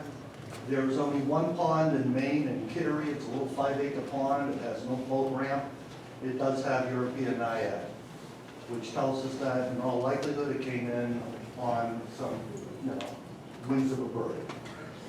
DEP, they're not sure. They didn't know anything about this plant. DES, it was not on their radar either. Right now, there are 5 ponds and lakes, including the Connecticut River, that has European NIAID. Of course, the Connecticut River has everything else as well.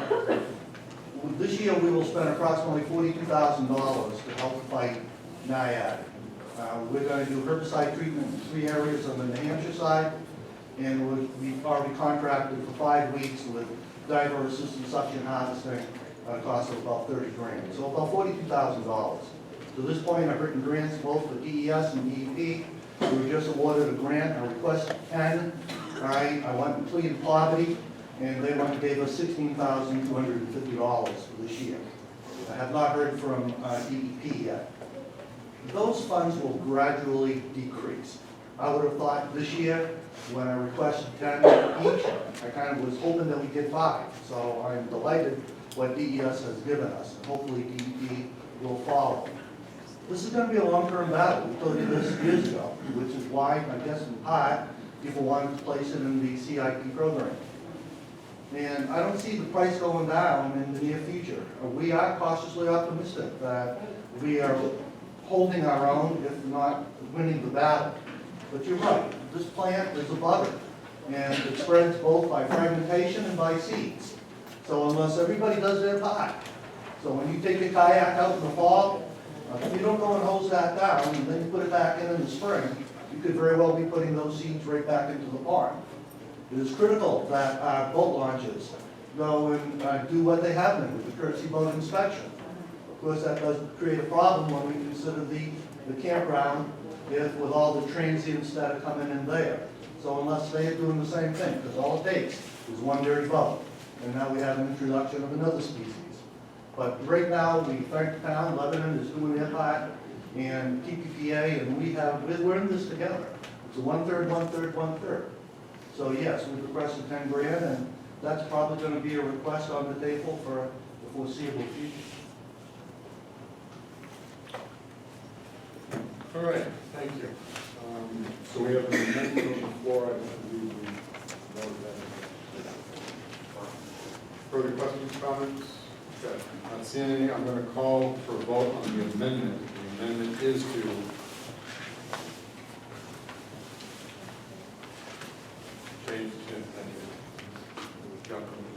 change the date from 2019 to 2024 to read 2020 to the period of 2025. Funding comes from the unassigned fund balance, and the estimated tax impact of that is 0. All those in favor of the amendment, raise your ballots. Opposed? We have amended this article. Further consideration of the article? Would you like me to read the article again in full before you move it? Motion made to close Article 16 and to restrict reconsideration by Mr. Brown, Larry Brown. No middle initial needed. Second, Mr. Thomas Gregg. All those in favor of closing and restricting? Anyone opposed? Not seeing any, I'll instruct the clerk to place the warrant Article 16 on the second session ballot as it was amended. Article 17, establish an independent capital improvement program committee. Shall the town vote to authorize the Board of Selectmen to establish an independent committee pursuant to RSA 674:5 to prepare and amend the recommended program of municipal capital improvement projects and to make budgetary recommendations to the Board of Selectmen. The committee, to be known as the Capital Improvements Program Committee, will have 5 voting members and be appointed by the Board of Selectmen and shall include at least 1 member of the Planning Board, recommended by the Board of Selectmen 3-0. Motion made to open Article 17 for discussion by Mr. Gray.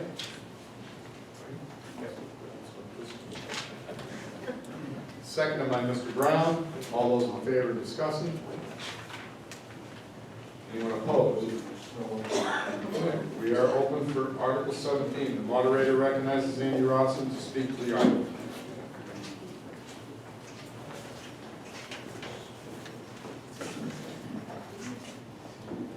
So this article will remove the capital improvement program process from the planning board and create a new committee whose members will have diverse expertise with finance, planning, and capital budget. The committee creation will allow the planning board more time to commit towards planning issue needs. So that's the whole idea behind it. Questions, comments?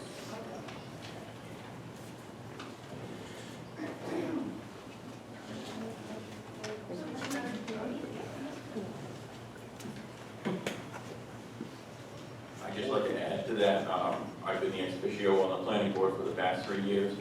This warrant article was established in collaboration with the planning board and board of selectmen, so both boards are in favor of this article. Further questions, comments, considerations, with respect to Article 17? Not seeing any, Mr. Brown would like to close the discussion of Article 17 and further to restrict reconsideration of the article. Seconded by Mr. Gray. All those in favor of closing and restricting? Anyone opposed? Not seeing any. I'll instruct the clerk to place warrant Article 17 on the second session ballot as it was read.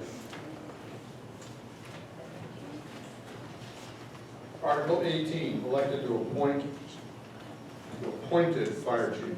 To see if the town will vote in accordance with RSA 154:1 Roman numeral 4 to change the organization of the fire department from RSA 154:1C, where the fire chief is elected by the legislative body, to RSA 154:1A, where the fire chief is appointed by the board of selectmen and with the firefighters being appointed by the fire chief.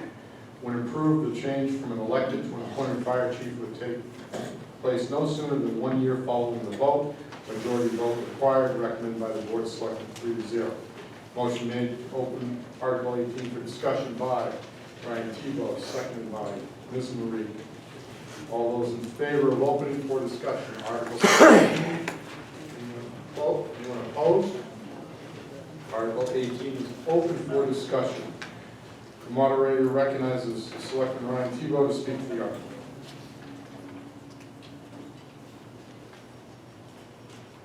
This article changes the current position of fire chief from an elected position to a position appointed by and under the direct authority and supervision of the board of selectmen. This is all done in accordance with RSA 154:1C. Firefighters would continue to be appointed by the fire chief. Essentially, even though the current fire chief is elected, the way the relationship between the board of selectmen and the fire chief has been very similar to what this article is proposing. If the fire chief would like to speak any further on this.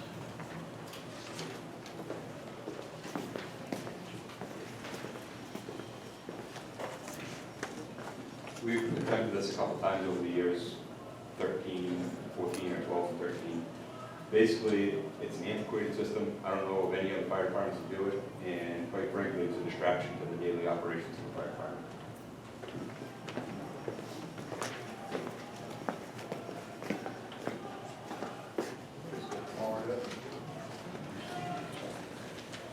Further questions, comments, considerations with respect to Article 18? Not seeing any, I'll entertain a motion to close and restrict reconsideration. Made by Mr. Brown, seconded by Mr. Reed. To close Article 18 and restrict reconsideration. All those in favor, raise your ballots. Anyone opposed? You have your closed and restricted reconsideration Article 18. I'll instruct the clerk to place the article on the second session ballot as it was read. Article 19, Town Hall Land or Roof Solar Lease Agreement Ratification.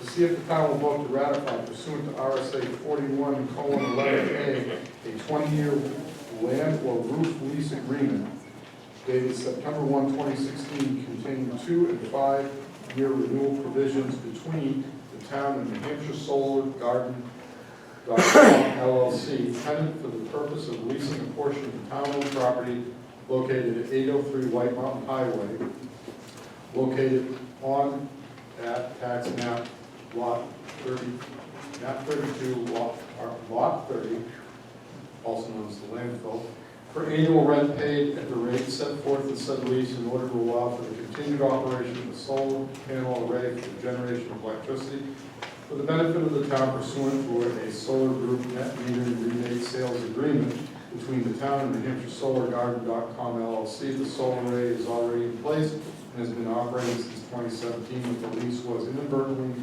not sent to town meeting for ratification. The agreement and lease have since been acquired from New Hampshire Solar Garden by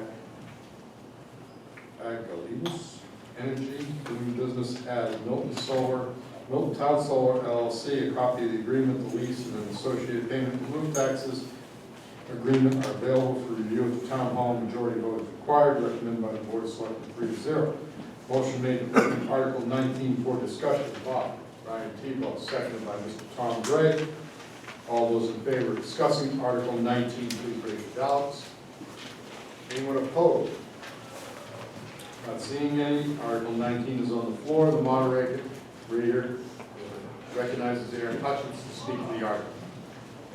And I'm going to defer to Carrie.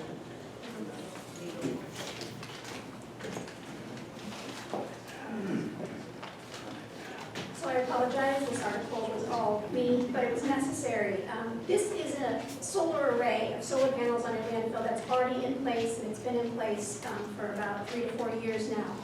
The solar company that installed it changed hands, and it's now Agilitas Energy, and they came to the town, which is your next article, proposing to add an additional 5 years to the 20-year agreement, and in doing that, they're offering some incentives to the town, which will be the next article. But when that came up, I reviewed the prior agreement and the lease to make sure that that was all legal. And I saw then that this agreement and the lease, which is town-owned land, was never ratified. So what happens, this happens all across the state, particularly with these solar agreements, is that the solar company comes in, the selectmen, they agree to lease the land, and then it has to, there's an agreement and it's signed, but then it has to be ratified by town vote because it's for a long period of time, leasing land that's town-owned. So all that happens, the ratification didn't happen, and it should have happened in 2017. And it's happened in many, many towns, it's just kind of an oversight. So this article is asking the voters to ratify, just a little bit late, the agreement that's already in place, and frankly, your solar array is already installed, so to not ratify it would be legally problematic. But I'm happy to answer questions about why we're doing this now, if there are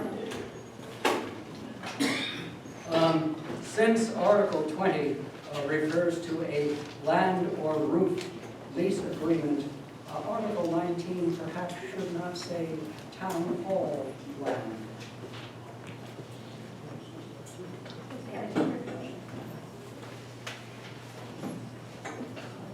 Is that So I don't know, we should match them, but the agreement itself is a stock agreement from the company, and it says lease, it says roof on there as well. It should be town land. Or what about town hall roof or It's not on town hall roof, it's on the top. It is land or roof lease agreement.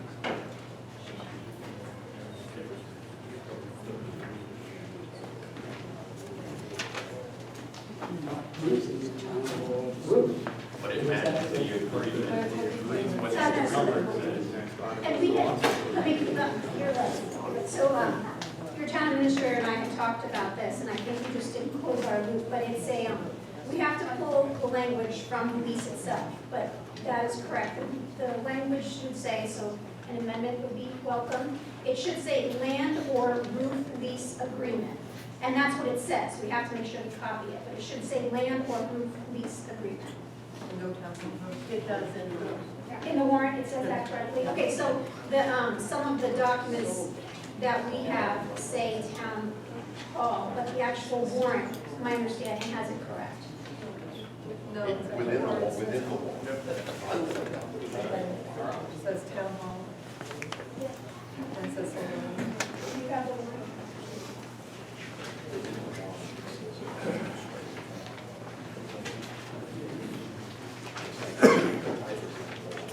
Okay, so that's what we do need, amendment. I'll make a motion to amend the title, the land or roof solar lease agreement ratification. Yes.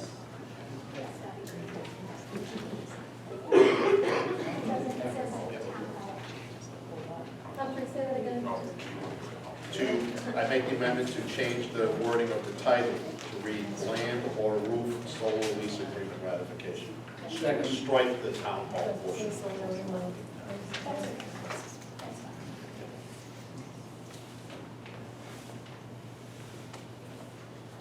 we don't need that. Well, the first two words in the title. Right.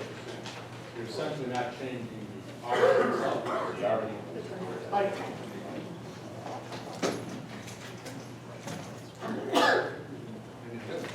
For me, it doesn't change the intent of the articles.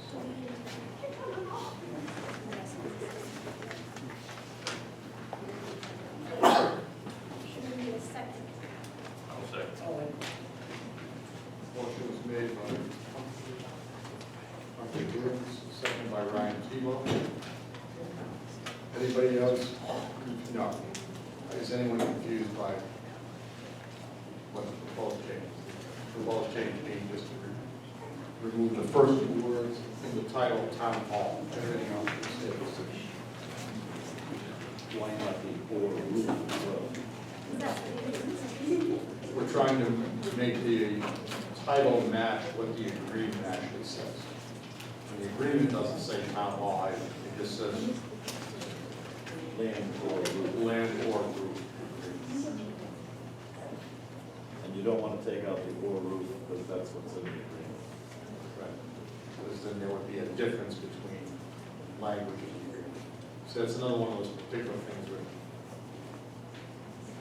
it's very dangerous to change the name of the agreement.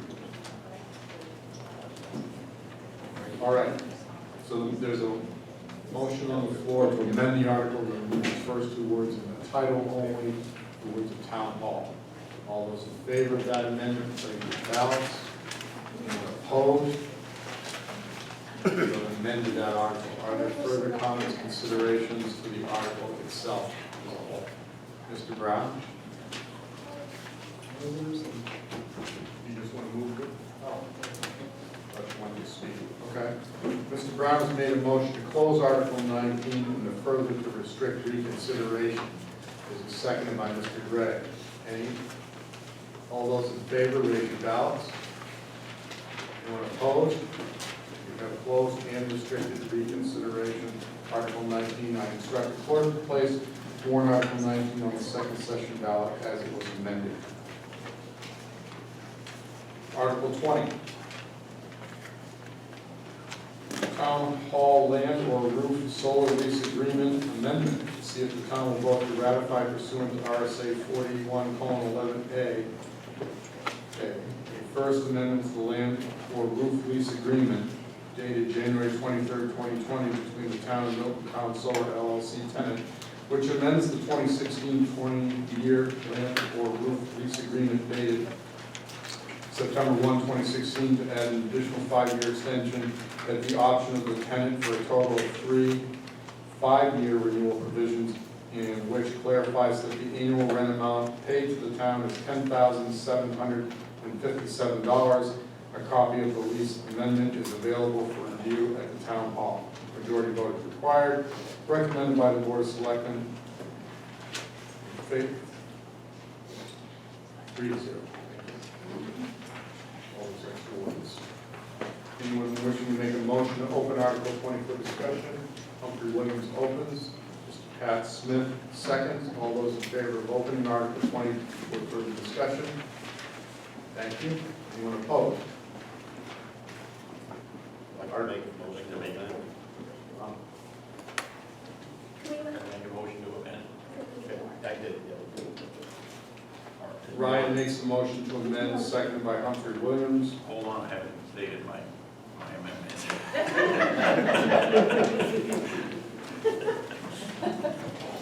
So we're gonna remove town hall. Minor point of order.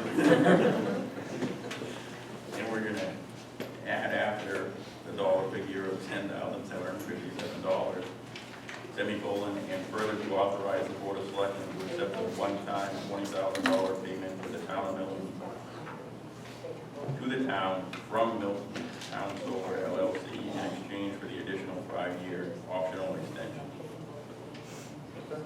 Now I'll say no. Now you want to agree? Thank you. So there's an amendment on the floor. Are we taking this town hall again out of the title? And then insert said wording in yellow.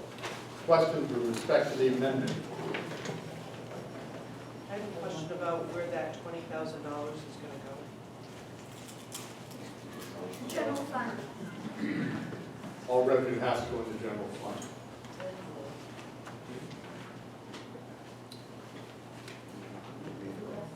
Yes. Make a motion that we move to vote on the amendment. Before that, was there any question as to what, Duquette's, right, yeah, very good. Question was and what the answer was, and that, well,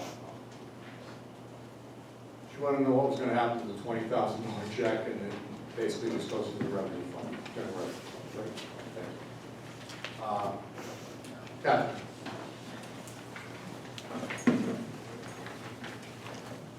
I have a question.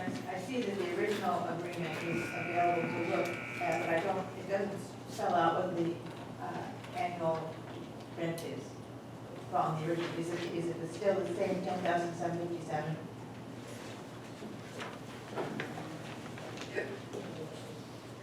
It is the same. On the initial lease, it had a formula, but didn't have the amount. And so your town administrator said, well, wouldn't it be nice to actually have that clarified? So it's the same amount, but this amendment makes it clear what the dollar amount is, so that we know what we're supposed to be getting in. But it's the same formula, same amount. And it's just that dollar amount that's the benefit of the town. We're not getting any energy. You are. You buy from, don't you, Aaron? Or you buy your energy from the solar array. And also, if there's an overproduction, which there generally is, and depending on the rates of general electricity and the rates for the solar, which go up and down, so sometimes there's a benefit, sometimes there's not. But if there's a benefit, you can receive that benefit as well in terms of credits to the town. You know, when they sell back solar to the grid. So there is, that's unknown in terms of what that will be over the years, and sometimes it's not a benefit. But you are buying, or getting, you're not buying, you're getting your electricity When from. you say you, you mean the town of Milton? Yeah. All of the municipal owned I don't know if it's buildings? all your, yeah. Okay, I didn't know that. And in that original document, is the LLC that owns the arrays, are they responsible for removing them? Yes. At determination of, at their cost? Yes.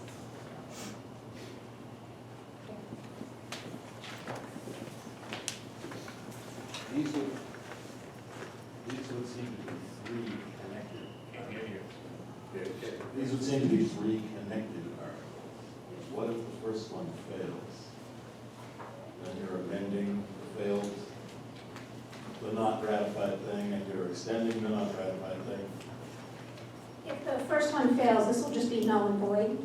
But I will also reiterate what I said before, that if the first one fails, we will have a significant legal issue, because then we'll have an array in place that's not legally ratified by the town, which would be a little bit of a mess. So, but yes, if the first one fails, the second one's null and void. And third. Well, the third is related, and I'll explain what, the third is related, but it can stand on its own, and I'll explain that when we get to it.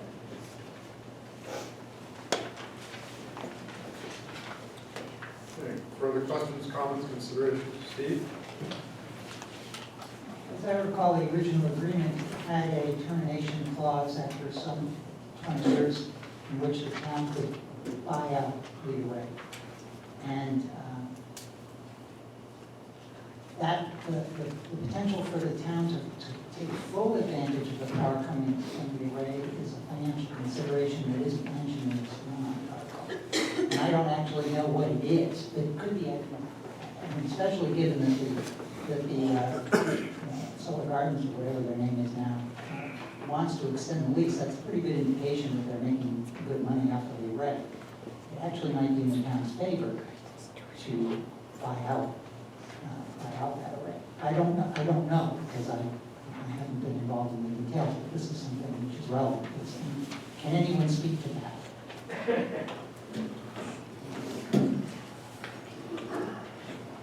So this lease agreement, actually, as it stands, the power purchase agreement does not have a buyout clause. It's just a long-term lease. Some of them have, but the ones that I've been doing lately in Farmington is similar. Theirs hasn't been installed yet, but there's no buyout clause.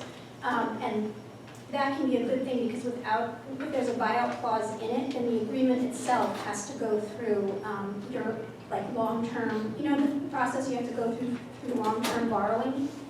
A buyout provision in a solar agreement would require a similar process, which can get very complex and could end up not passing something that's very beneficial. So yours doesn't have a buyout. That said, I have had solar companies that have come back. You can always amend it. The solar company is amenable to that. You can amend these agreements in the future, and I have heard of that happening, where in Maine in particular, that you can amend it if you want to buy it out. And usually the solar companies are agreeable to that. So that's always an option. And this company's been very good to work with.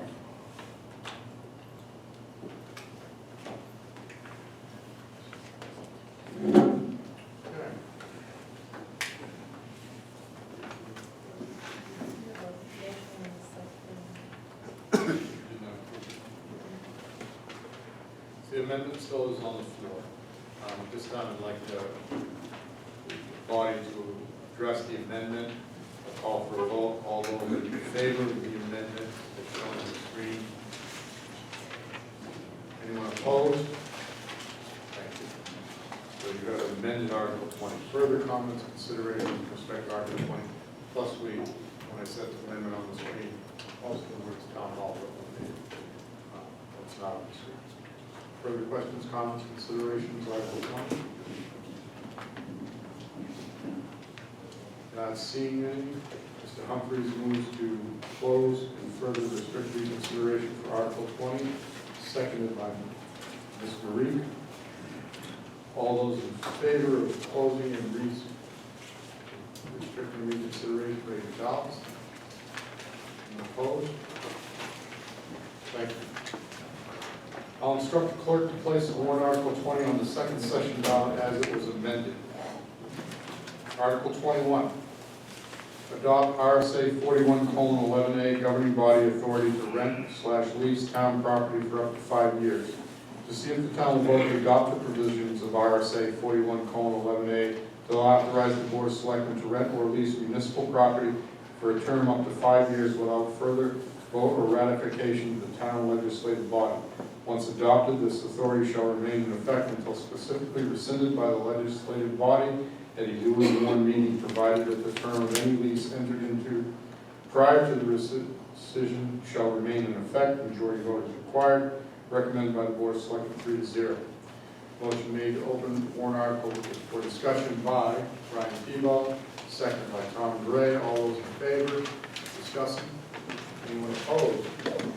Seeing none, Article 21 is on the table for discussion. The moderator recognizes Brian Tebow to speak to the article. He defers to legal. This was my recommendation that the selectmen put on the warrant. It was raised because of this town solar agreement. So right now, by law, your selectmen have the authority to enter into a lease or rent of town property that they're not using for town purposes. It's just either sitting there or it could be made to better use with income to the town if it was leased to someone. Right now, they can only do it for a year. Other than that, if they want to do it for any other length of time, they have to either enter it and wait for a ratification. And I'll tell you, a lot of folks who want to use the property aren't willing to wait, or you just have to go to town meeting, and you have to have the town meeting authorize it for any length of longer than a year.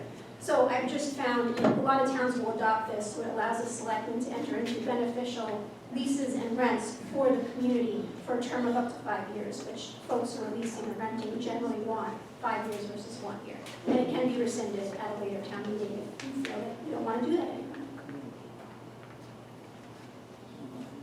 Thank you. Questions? Amendments?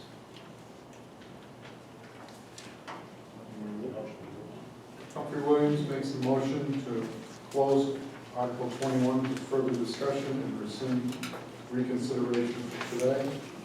Seconded by Tom McDougal. All those in favor? Opposed? You have closed Article 21, restricted reconsideration. I'll instruct the clerk to place warrant Article 21 on the second session ballot as it was read. Article 22, establishing of Heritage Commission.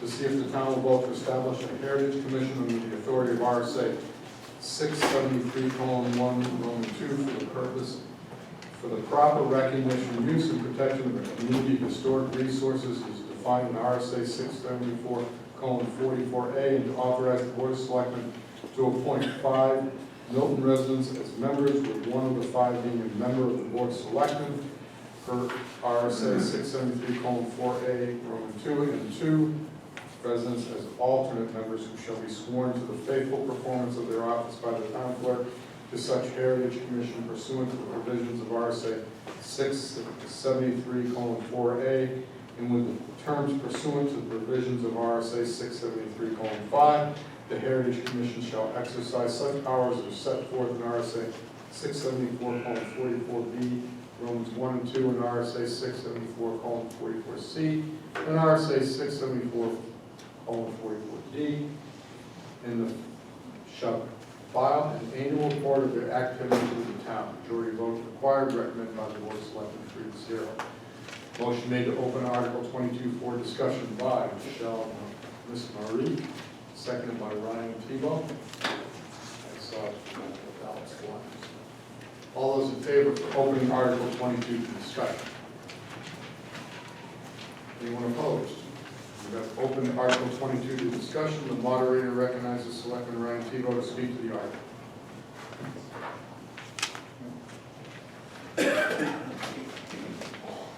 Heritage Commissions do for cultural resources what conservation commissions do for natural resources. Their primary duties are to advise and assist other local boards and commissions, including the planning board. Heritage Commissions are also able to accept and expend funds for non-lapsing heritage funds, and to acquire, maintain, and manage cultural and historically significant properties. The town has several examples of losing or neglecting its historic buildings and sites through lack of knowledge of those assets. Prime task for the proposed commission would be to complete a historical resource inventory, which would be used by decision makers as a guide of useful information at the beginning stages of an issue. The town can make an informed decision with accurate data. The Heritage Commission must be made up of Milton residents, and there is no tax impact associated with this warrant article, as this warrant article just creates a Heritage Commission. And another thing I just wanted to say about this, a Heritage Commission is not a historic district, so the Heritage Commission cannot invoke any rules or regulations on anybody's property or any buildings in town to meet historic standards. That's a completely different issue, and it has nothing to do with the establishment of a Heritage Commission.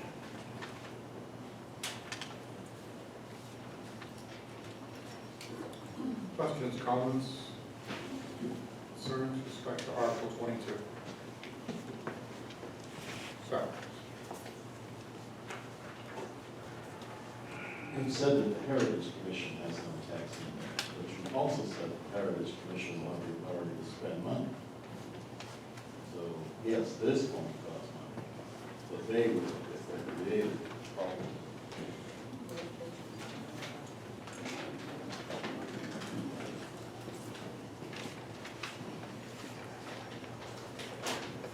So in order for that to happen, it would be a separate warrant article at a different time where a fund would have to be created that they could expend from.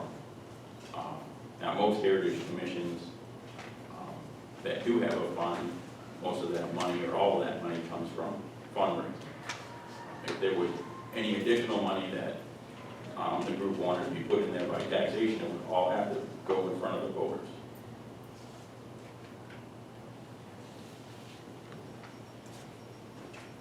Other questions, comments, considerations?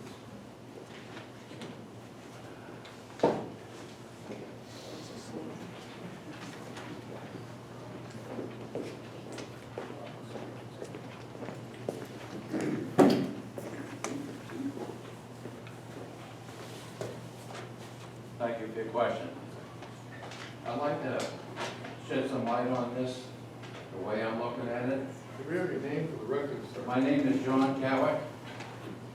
I'm going to start off with saying it's very similar to the townhouse restoration that's come to completion this spring. And I'm going to explain to you what we'll be doing, using before we talk about tax dollars, which will be in the future. We're just looking to get this here voted on and approved, I hope. Let me just explain to you the first things that we'll use for fundraisers for relieving taxation. The first one would be the lockout fund. The lockout fund is a beautification project, betterment projects, and the care of animals. For an example, if you look at the handout that you have, a good example of that, one of them I can think of right now is the town pound that needs to be restored because of falling over walls and stuff on it. Right away, the lockout fund would definitely help out with that because it specifies right on that fund that does cover that type of thing. Another one, an L-chip grant. An L-chip grant is for projects in New Hampshire Natural Historic and Cultural Resources.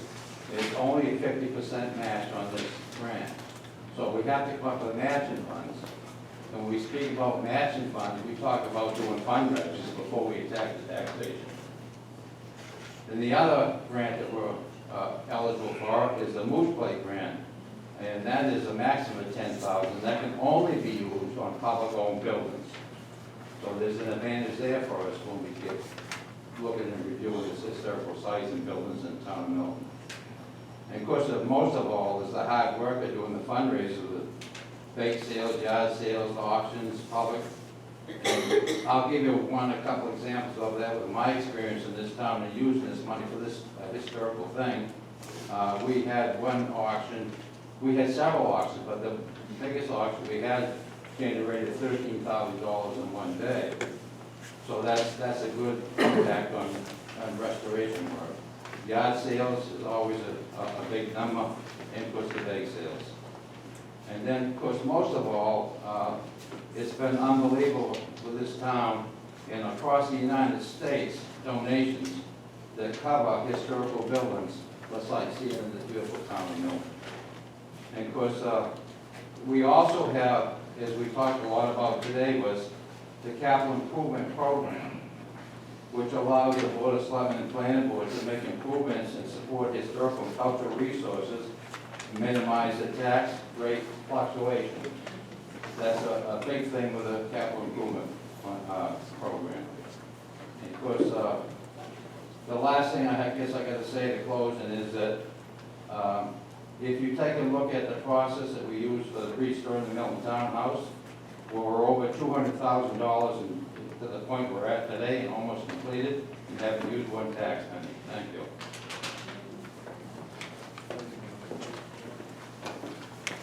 Other questions, comments, consideration with respect to Article 22? Brown, you want to move? Mr. Brown will let you move. We close Article 22 for further discussion and restrict reconsideration for the remainder of the day. Seconded by Mrs. Pat Smith. All those in favor, raise your ballots. We're going to close and restricted further reconsideration on Article 22. I'll instruct the clerk to place the article on the second session ballot as it was read. Article 23, optional tax exemption, solar, wind-powered, wood heating systems, submitted by petition. To see if the town will vote to adopt the provisions of RSA 72:61 to RSA 7272 inclusively, which provide for an optional property tax exemption from the property's assessed value for property tax purposes for persons owning real estate, real property, which is equipped with solar energy systems, wind-powered energy systems, or wood heating energy systems intended for use at the immediate site. Such property tax exemption shall be the amount equal to 100% of the assessed value of qualifying equipment under these statutes. Majority vote is required. Estimated tax impact is 74 cents. Is not recommended by the Board of Selectmen. Not recommended by the Budget Committee. 4043. I'll entertain a motion to open Article 23 for discussion. Humphreys? Okay. All those in favor of opening Article 23? Anyone opposed? Seeing Article 23 is on the floor, the moderator recognizes anyone. I'd like to make an Anyone? amendment to what is written on here. Okay. As there has been an error of what was posted. The Board of Selectmen, what they actually voted and what is reflected up there is incorrect. The board voted 1 against, 2 for. So just to ratify that, just let me take another vote of the Board of Selectmen that are all in favor of this article. Yes. Yes. No. I'd like to amend what is written up there. Shouldn't it be 2-1? Correct. 210. Yeah. It doesn't, I don't believe it requires an amendment here or from the floor, similar to how the budget committee does not, we're not requiring them to amend every one of their votes. They're going to do it at the end of their meeting. We're doing it, and you're right, no amendment, but we're doing it now because to introduce the discussion. Right. Yeah. But it's just more semantics. It doesn't require an official amendment. Something. In other words, we didn't need to vote on your vote. Okay? Thanks. Further questions, comments, considerations? Yeah. Just state your name for the record. Use the mic, please. Hello, my name is Sandy Blum, and I wanted to discuss why I brought forward this warrant article with you guys. So we installed, in 2016, we installed our solar panels on our home. We consider ourselves environmentally conscious and wanted to invest in renewable clean energy that can be used in place of fossil fuels, helping to reduce harmful emissions into our atmosphere. In addition to environmental concerns, we've been watching the increases in electricity costs climbing around 9% each year, and decided solar was really one of the only options to counter these forced increases. We have had our solar panels since 2016, and this year was the first year that we were, our home assessments increased because of this feature. After I received this information, I started researching municipalities in New Hampshire that have in place a similar solar tax exemption. The New Hampshire Department of Revenue Administration, or DRA, keeps a list of communities that offer the special tax incentive. According to the DRA website, as of June 2018, 135 municipalities out of a total of 221 towns and 13 cities in the state provide this tax exemption. I created a short list of municipalities that are closest to us, according to this DRA report, that have similar articles in place with solar tax exemptions. Those are Rochester, Farmington, New Durham, Wolfboro, Unity, Alton, and our neighbor Wakefield. Wakefield passed their warrant article in 2017. I researched the language of Wakefield's warrant article, which led me to the state of New Hampshire's website, newhampshire.gov.com, on the Office of Strategic Initiatives page. As I have never written a warrant article before, I wanted to be sure I was using the appropriate language in RSAs. They do have a sample warrant article on their website, and on September 3rd, I emailed the principal planner for the New Hampshire Office of Strategic Initiatives Division of Planning, and I asked if it would be appropriate to use that language from the website. He did respond to me that the language was there for public use. I wanted to dispel the notion that only wealthy residents in Milton are purchasing solar panels. We financed our panels over a long-term loan. The federal tax rebate we received was a 30% one-time incentive for purchasing new panels, and that was back in 2016. The tax rebate went directly to the loan. This is not a benefit we receive each year, just to clarify. I also want to mention that that the federal solar tax credit for people looking to purchase new solar panels has been reduced for last year and this year, and will no longer be available after 2022. Our town does have a solar field we were just talking about at the Milton Transfer Station. I think it's important to support our residents to be able to make the same choice. My hope is that people of Milton will want to pass this warrant article to encourage residents to purchase clean energy alternatives without being penalized by tax. This is especially important with the diminishing federal funding. Thank you. Cindy, one question from my perspective in reading this. The estimated tax impact is 74 cents. Were you part of it?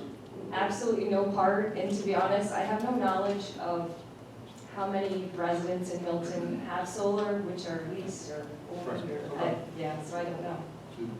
Ernie?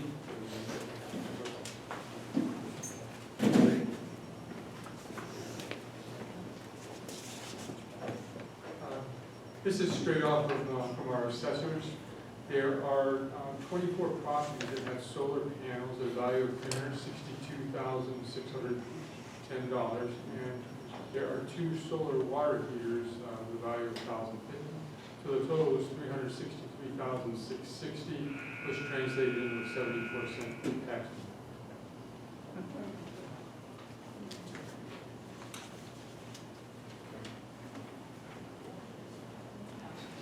So you didn't pick up wood stoves? I don't think we had it. You don't think there's any wood stoves in town? No. Or wind. Kind of qualify for the tax. Says wood heating energy systems. A wood stove or wood.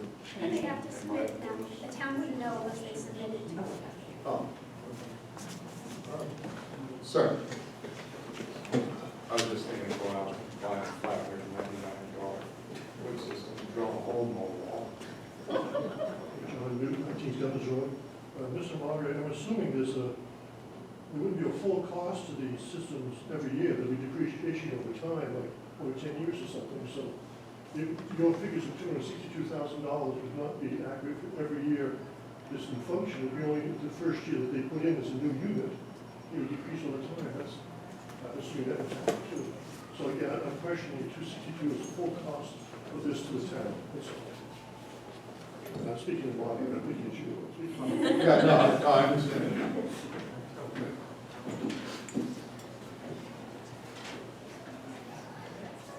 And that may be the case. I think, if I'm not mistaken, you said that this was the first time that you've been taxed. And I think what happened with the assessing firm that came out is that these systems haven't necessarily been picked up before.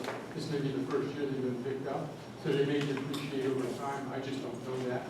So, Speaking of the wood heating systems, that wood heating system is important because it usually applies to a whole house heating system that's, pellets or something. It isn't the wood stoves you and I will have in the back room that we keep on for a couple hours when it's cold, that kind of stuff. This is really, Okay. Just wondering. All right. Any other further? Yes, sir.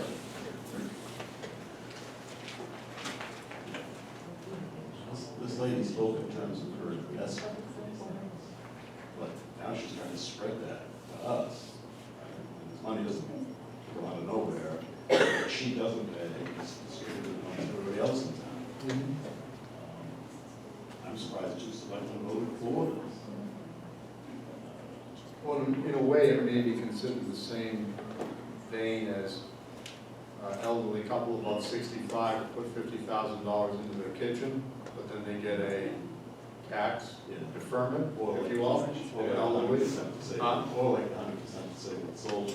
Correct. But there, we can pull on our heartstrings. Here, it's just, you want my money. Because you believe in the church global warming or something. I don't, why? Yep. All right. Okay. Catherine.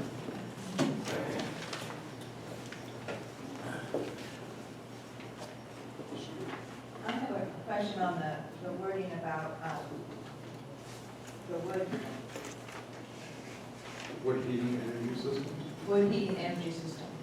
Why would that not include a wood stove? Good question. Probably it comes from the state, under the RSAs, but I think they need, like you pointed out, a full, one of those outside wood-fired boilers that literally heats the whole house. versus something that heats. I have a pellet stove that heats my whole house. I would agree, I've seen some. And there are many, aren't there still quite a few camps in town Yep. that have seasonal people, and they may have just a wood stove? So Well, that's why I asked. that the would first have time impact on the tax rate, I think. I bet it doesn't, because the RSA, in other words, they were smart enough to put in, for guys like me that wanted to go out and get a wood stove at, where was I yesterday? Home Depot for $5.99, and say that it heats my whole house. When But the people that have camps here, that have a wood stove, there is an impact on their assessment for having heat in the house. Well, It's generated by wood, so, Department of Revenue Administration and Taxation has got, in other words, this isn't given out frivolously, it isn't up to the Board of Selectmen to hand it out. Just like an elderly exemption or a veteran's exemption, or in this case, a heat system exemption, you'd have to file annually or every other year to renew your tax exemption. So, and there would be limits placed on that as to who would qualify and who wouldn't. and so, where would you go to read the RSAs? I have the RSA. I have the RSA for that, if you want me to read it, regarding what the definition of a wood burning system. If you would, that would Yeah. be great. Sorry, I don't. And it probably would help the voters to have this information in the Yeah, and vote it out. because that would be, as a natural reaction. I have a list of all the RSAs that are included on this petition, but RSA 7269, definition of wood heating energy system. In this subdivision, wood heating energy system means a wood burning appliance designed to operate as a central heating system to heat the interior of a building. The appliance may burn wood solely or burn wood in combination with another fuel. A central heating system shall include a central appliance to distribute heat by a series of pipes, ducts, or similar distribution system throughout a single building or group of buildings. A wood-burning appliance shall not include a fireplace, meaning a hearth, fire chamber, or similarly prepared in a place with a chimney intended to be usable in an open configuration, whether or not it may be closed or operated closed. Or a wood stove, meaning a wood-burning appliance designed for space heating purposes, which does not operate as a central heating system or as a sole source of heat. Okay, thank you. So there's limitations with respect to applying for receiving the tax exemption. If I'm correct, even the tax office actually does a review a lot of times of these various tax exemptions that get handed out. They just don't let us go frivolously. That's it. Mr. Humphries.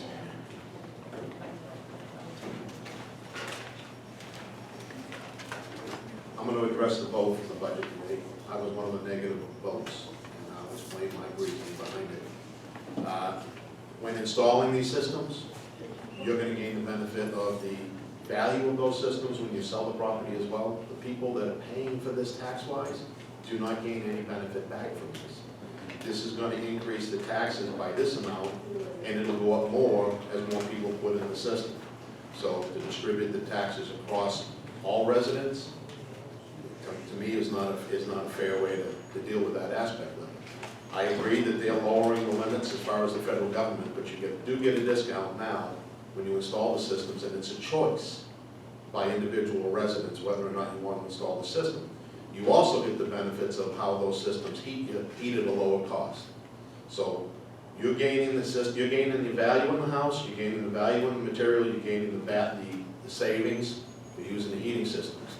The rest of the residents are paying for that if we spread that out across the town. So.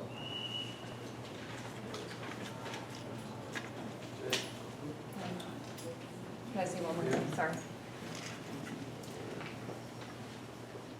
I just want to add that in speaking in that term with that, I would like to look at it more of also an environmental contribution. So I think that residents will benefit if more people, in my opinion, get solar. Thank you. Thank you. Mr. Brown?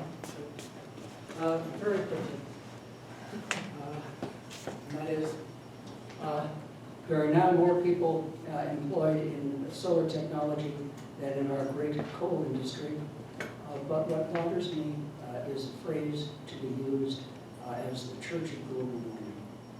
That does not address the goodwill and courtesy that I expect from the community. All right. Further questions, comments, considerations, number 23? Not seeing any, I'll entertain a motion to close. Mr. Marie makes a motion to close. Ms. Brown seconds. Close in further restrict reconsideration of Article 23. All those in favor, raise your ballots. Anyone opposed? Thank you. You have closed and restricted reconsideration of Article 23. I'll instruct the clerk to place Article 23 on the second session ballot as it was read. Article 24, adoption of a tax cap. This was submitted by Russian. Shall we adopt the provisions of RSA 32:5B and implement a tax cap whereby the governing body or budget committee shall not submit a recommended budget that increases the amount to be raised by local taxes based on the prior year's actual amount of local raised taxes by more than the lesser of 2% or the percentage by which the U.S. Consumer Price Index, all urban consumers for the Northeast, published by the U.S. Bureau of Labor and Statistics as the month of January of each year increased, if any, over the index of the month of January for the immediately preceding year. 3/5 majority required, not recommended by the Board of Selectmen, not recommended by the Budget Committee. Motion made to open Article 24 for discussion by Ms. Marie, seconded by Mr. Humphrey Williams. All those in favor of opening Article 4 for discussion? You have opened Article 24 for discussion. The moderator will recognize anyone who wants to speak to this article. Mr. Williams.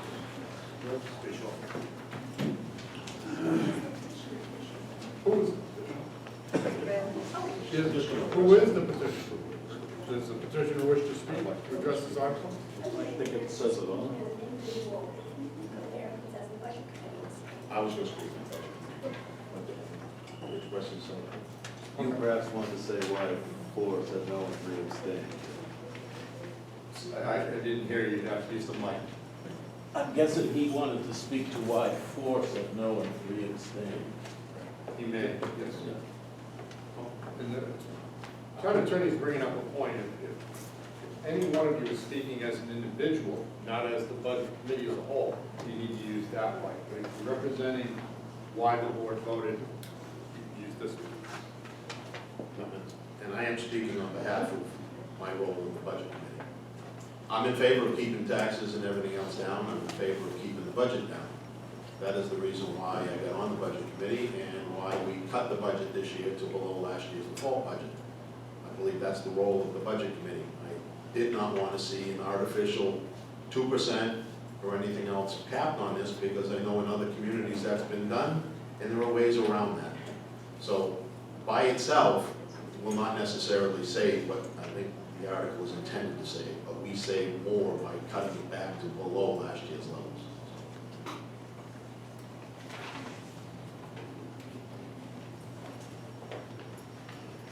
Ma'am, we're speaking.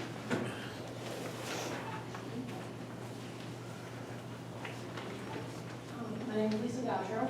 I am generally one of the only public who attends the budget committee. There have been very little interaction with people, coming to the meetings, or there's a lot of people who complain, but I haven't seen very many people come and take part. I think the tax cap would be restricting people. And I think the better option, I definitely agree that taxes are, need to be controlled, but I think that the better option is for the townspeople and taxpayers to get involved. And I think, I know time is tough, I have you know, I have kids, I have a job, I have so many things that I do. But we all should take a part because many hands make light work.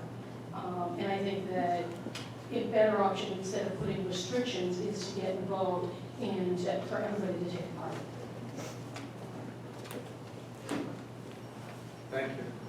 Anyone else wishing to speak for or against?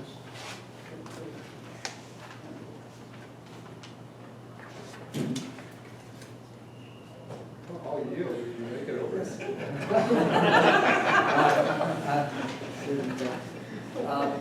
The point is well taken of the two microphones. The back of my skull shines so brightly. The Budget Committee information, if you're on the Budget Committee, you can go look this up yourself. Tax rates, 2019, $25.19 in Dover, $24.90 in Rochester, $23.72 in Middleton, $27.43 in Durham, and $23.56 in Milton, which means we are running the lowest tax rate. If you want sadder information, the tax rate in Newcastle is $6.19. Our median per capita income in Milton is $29,000. The per capita income in Newcastle is just like that, only you replace the position of the two numbers, 92,000. Keep that in mind. Second thing, we're talking about a consumer price index. Is that the urban? Is it the wage earner? Is it the CPI that Social Security was calculated on in January? Do you use the CPI-E, which is for the elderly? But if you use that, you're not 5 years off the life of the Social Security trust funds. The point that was made by a faithful member of the public is well taken.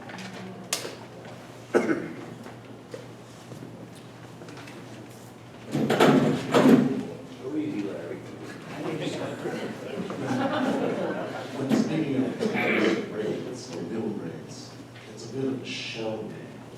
You gigantically increase the valuation, yes, you can reduce the rate. It's the budget, and that's what this one is. It needs to be less.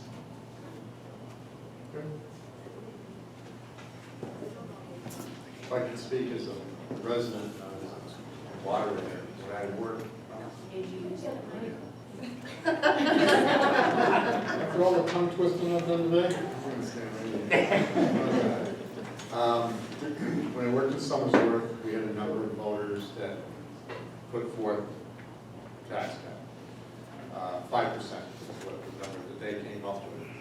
The year following the tax cap, the actual budget was 5% of the prior year. The second year, the budget was exactly 5% of the prior year. Why? Because they could go up 5%. The ideology that struck the council over there was that we better take it while we can get it. Because they were concerned that health insurance would go up one year 12%, 7% the next, but if they didn't go up 5% this year, there'd be no room to fluctuate. So it was found to be a double-edged sword. And the people in Somersworth, I think, somewhat reluctantly, they have reservations as to what they approve. So it doesn't always work out that way. It sounds great on paper, I would agree with you 100%, but it just, in its actual practice, it didn't work out. I don't believe the budgets here ever raised.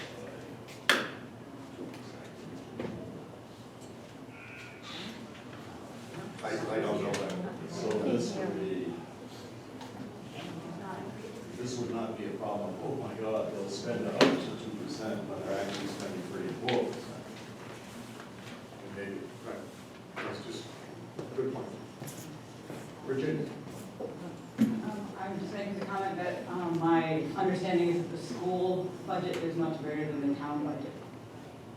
Only twice. As a proportion, about twice as much, so that may be the more important place to pay attention.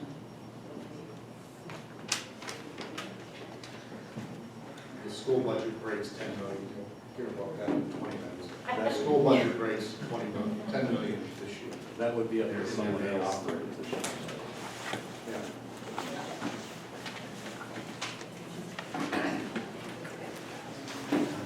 I also want to add that the budget committee has done a wonderful job of asking all the questions. They really have dug in. You can go back to the YouTube channel, and they really care about what's happening and why.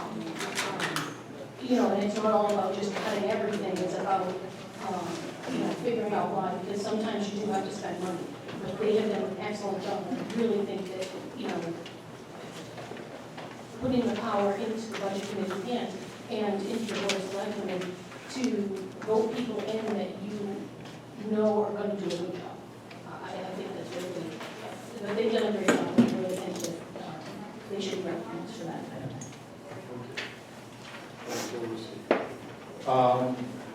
Further questions, comments, considerations for Article 24? Again, remember the petition article, it can't be gutted or modified to change the petitioner's original intent, so. It can be amended, but it is certainly, you have to be cautious of the intent. So, or any intent of any amendments. At this point, I'll entertain a motion to close Article 24. Made by Humphrey Williams, seconded by Mr. Larry Brown. All those in favor of closing and restricting reconsideration of Article 24, please raise your ballot. Opposed? All instructed, you have, the motion passes, you have to close and restrict reconsideration Article 24. I'll instruct the clerk to place the warrant Article 24 in the second session ballot as read. There's one housekeeping, there is an Article 25, any other business, is there any other business? Just found a pair of glasses in the hallway. I don't know if anybody lost some glasses. Let's take our minds off this for a second. I'm going to leave them right on the table. Glasses? Traditional motion. Thank the moderator for his time.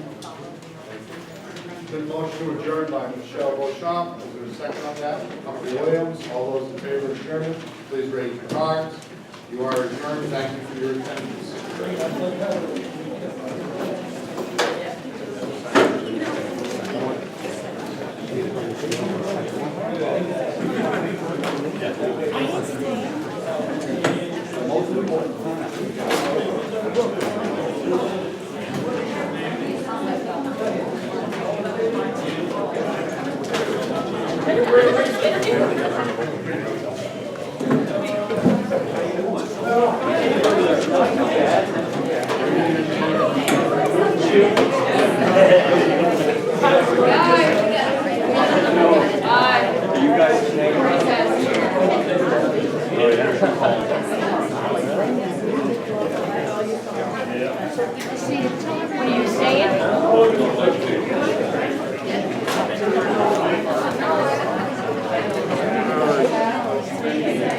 We'll make it work.